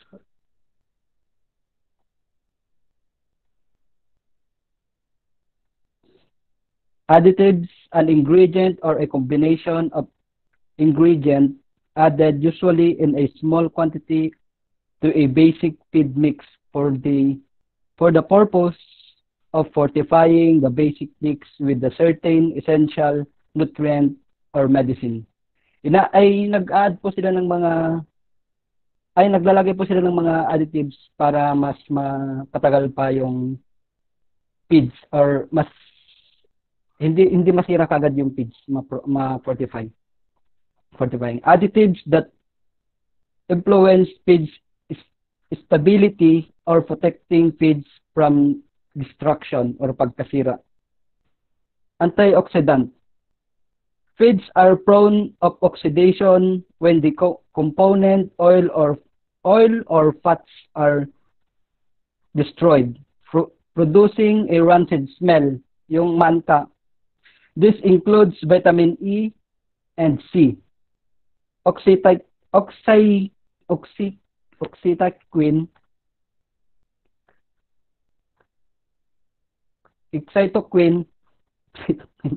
produce a cytokine butylated hydroxytoluene or BHT, butylated hydroxynosol or BHE, chemical used to prevent rancidity of the feeds, protect a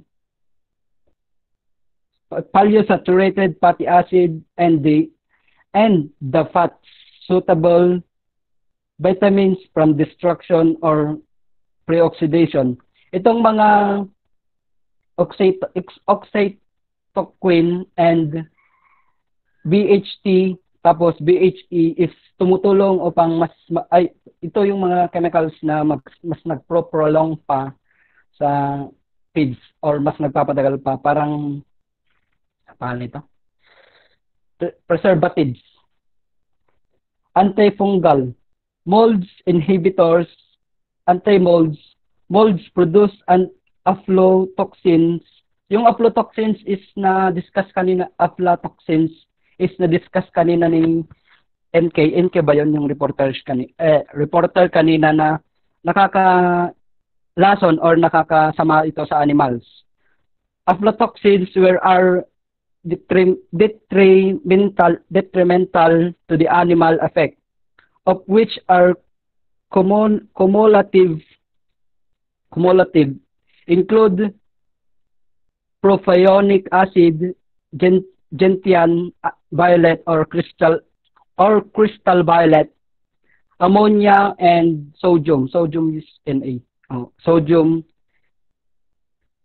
metabisulfate, sulfur dioxide, acetic acid may be used, but care must be taken not to use too much as they affect to the feed, palatability, chemical preservation, and add to the feed to prevent molds development. Toxin bender or antitoxin. Inner chemical substance which can absorb or bend toxin in the feed,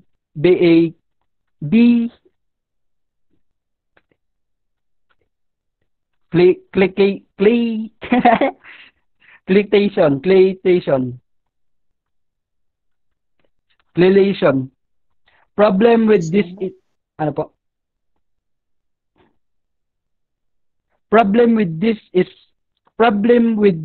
is that they can also bend with trace mineral. Yung depende sila sa iron, copper, and cobalt. making them unavailable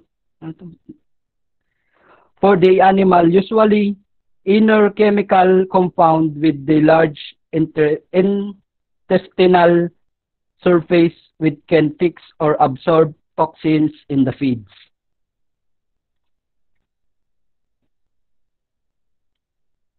Ito. Additive which modify some physical properties of the feeds and aid in the feed's digestion. Pellet bender. Bend mash feeds to form a pellet. Those are modified carbohydrate which do not add to the fiber of the feeds. Includes bentonate, Barley, hemicellulose extract, lignan sulfonate, additive used to provide pellet quality. Flowering agent, also called a sweetener,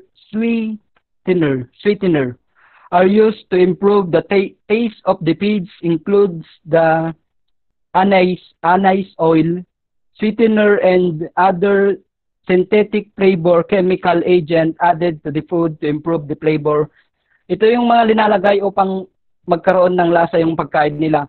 Like, yung nilalagay nila dito is sugar, glucose, and molasses. Ito yung mga ina-add nila sa mga pwedeng i-add yung mga molasses sa mga na-shred na ano nito? Legumes. Kasi nakita ko noon sa yun, pinapakain nila sa mga cattle yung na-shred na legumes like corn and hay. Is linalagyan nila ng molasses para magkalasa or para mas kainin pa ito ng mga animals kasi mas gusto nila yung lahat naman gusto may lasa. Anti-kicking agent chemical produced to use the prevent of formation of lumps. Ito naman anti-kicking agent, kicking. Ito yung para hindi magkaroon ng mga bukol-bukol ba? Lumps. Bukol-bukol yung mga animals like kagaya ng tumor, parang tumor sa animals yung lumps. Mga bukol-bukol. I-search yung lumps sa animals. Mga bukol-bukol siya. Sa cattle actually mas madaming incident ng gano'n ata sa lumps. Surfactant needed for proper digestion include lecithin, cellulose, chemical agent that facilitate uniform dispersion of the molecule in the feeds or feed mixture.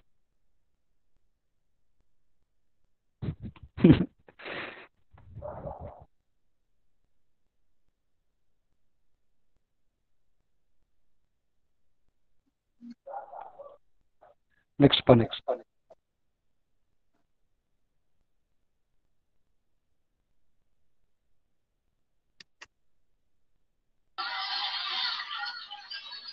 Additives that aid in digestion. Enzyme beta-glucanase, chemical products which are added to the feeds to improve digestibility of certain feedstuffs. Enzymes are essential for healthy digestion and healthy body. They work with other chemicals in the body such as stomach, acid, and blood to help break down food into molecules for a wide range of bodily function. Beta-glucanase are important in that they are needed to break down the complex beta-glucan molecules to smaller units. The digestion of cereal grain with beta-glucanase leads to maximum release of the higher quality protein and energy. And this enzyme was used for both industrial purposes for polishing and for experimental purposes as supplement in higher animals and fish. Acidifier or acidifying agents lower pH by producing digestive acids to aid in digestion. Chemical products added to a feed to decrease the pH in the gut, thus improving digestion in stomach includes citric acid, fumaric acid.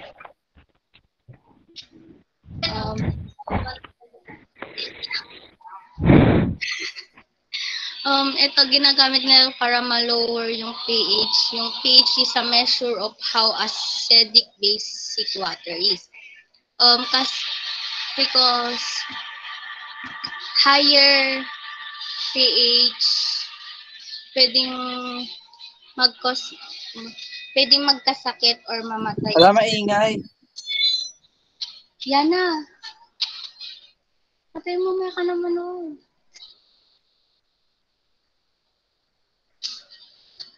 Acidifier are inorganic chemicals that they produce or become acid. The acidifier could be used to manipulate the intestinal microbial population and improve the immune response, hence perform an activity similar to antibiotics in food animals in countering pathogenic bacteria. Ang mga feed acidifier ay makakatulong para ma-promote ang healthy growth sa pamamagitan ng pagkontrol sa harmful bacteria at pagbutihin ng digestibility ng mga nutrition at dagdagan ng pag-absorb ng mga minerals. Fumaric acid is currently authorized as a preservative in feeding stuff for all animal species. Citric acid is commonly used in poultry diets to promote growth by acidifying the gastrointestinal contents, improving nutrient digestibility, and reducing pathogen loads. Probiotics. Beneficial bacteria of protozoan which prevent the growth of the harmful ones also help to prevent the growth harmful ones. Also help to prevent diarrhea includes Lactobacillus acidophilus, Streptococcus faecium, Bacillus subtilis, Saccharomyces cerevisiae, Aspergillus oryzae.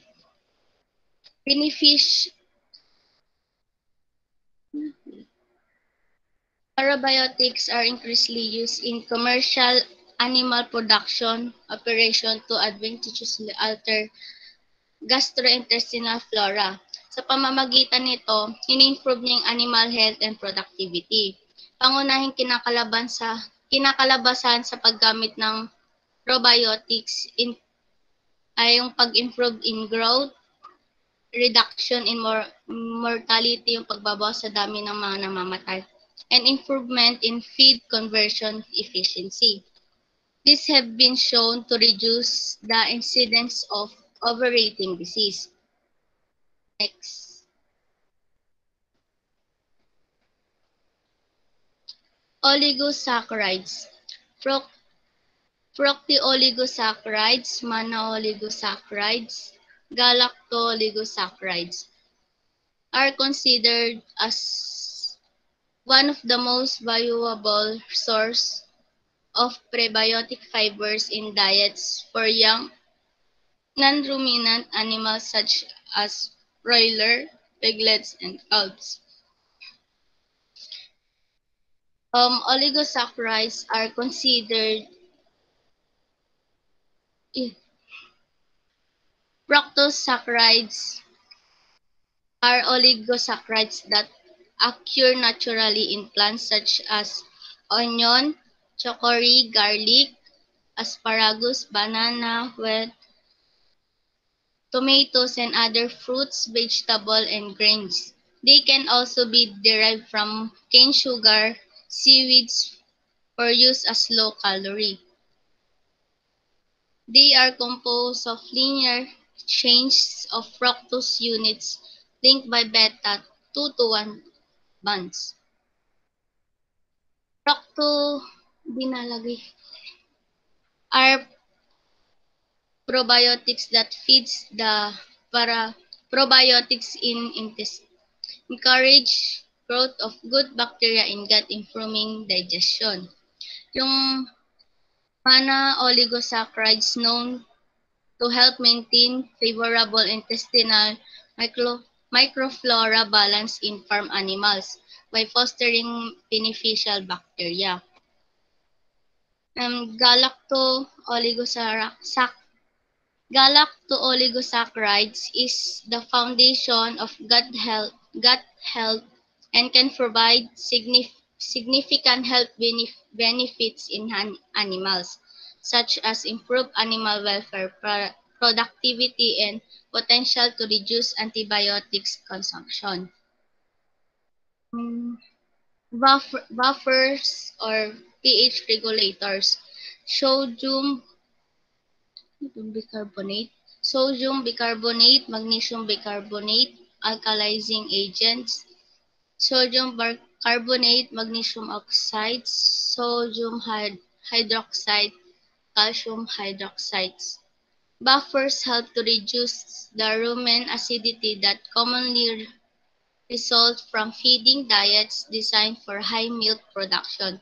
They can increase dry matter intake, rumen microbial protein production, and fiber digestion, resulting in increased milk production and milk fat production. Sodium bicarbonate is the most common ruminal buffer. It is a standard procedure in the US to feed 6 to 8 ounces of buffer in diets formulate for greater than 80 pounds of milk per day. Ang isang buffer ay isang solusyon na maaring labanan ng pagbabago ng pH sa pagdaragdag ng isang acidic o pangunahing mga sangkap. Nagagawa nitong i-neutralize ang maliliit na halaga ng dinadagdag na acid o base, thus maintaining the pH of the solution relatively stable. This is for process and reaction which required specific and stable pH range. Ion exchange compound, zeolite. Zeolite is used widely by livestock farmers as an animal feed additive for beef, cattle, dairy cows, swine, poultry, and sheep. Zeolite is organic, certified stable, and non-toxic. Zeolite animal feed additives will also absorb odor from spoiled grain or feed grain, will substance reduce odor in enclosed animal facilities. In-improve niya yung animal growth, weight gain by increased food conversion rate efficiencies. Ini-improve din niya yung bone growth and reduce mortality. Zeolites approved for use in feed additives. Next.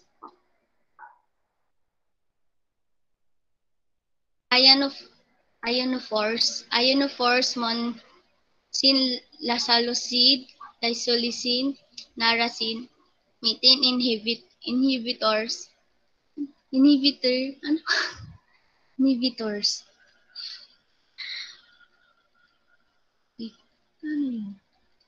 chloroform iodoform, monoxide and lasalocid are antibiotics which acts as ionophores in rumen.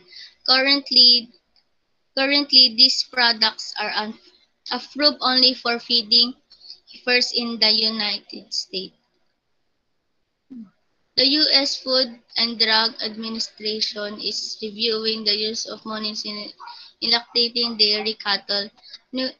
Ionophores are legal to be fed to heifers and to lactating dairy cattle in Canada and New Zealand.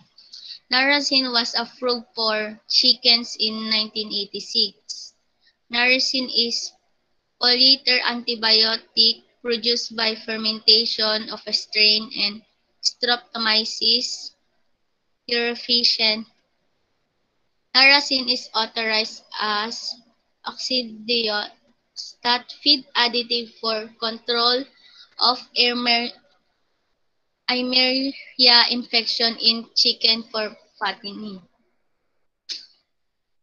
Ang ionophores ay isang klase ng mga antibiotics na ginagamit sa cattle production to shift ruminal fermentation patterns. Ang mga ito ay hindi pumapatay sa hindi nila pinapatay yung mga bacteria. Hindi pinipigilan lamang nila yung pag-function or kakayahang magparami. Anti-bloating agents. Stop na Last muna na tayo yan. dyan. Yung Continue na lang number na 8. next meeting. Oo. Ay, last na yan. Sige, tapusin mo na AIDS lang agad. in eructation includes Polaxilin carminatives found in ginger extract. Anti-bloat is recommended as an aid in the treatment of throaty bloat in cattle, sheep, and goat. Can be also used in laxative and stool softener.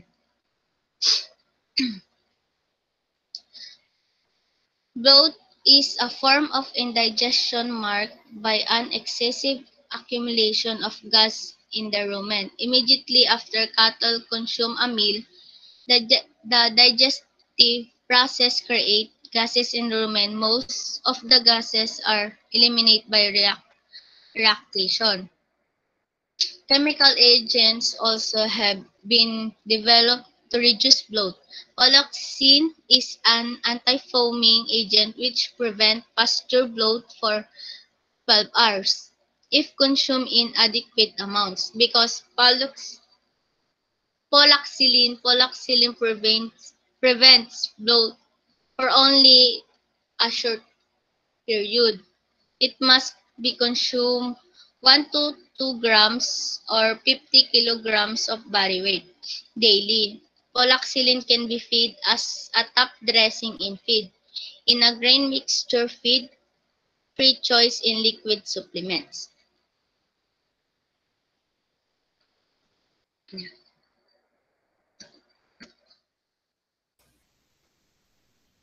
Isitan. Sa next Ayan. meeting na po yung mga susunod. Yeah. So, continuation na lang next meeting. So, that's all for today. Okay, bye-bye. Thanks, Docs. Sige, thank you sa pakikinig sa klase. Sayang. Bye.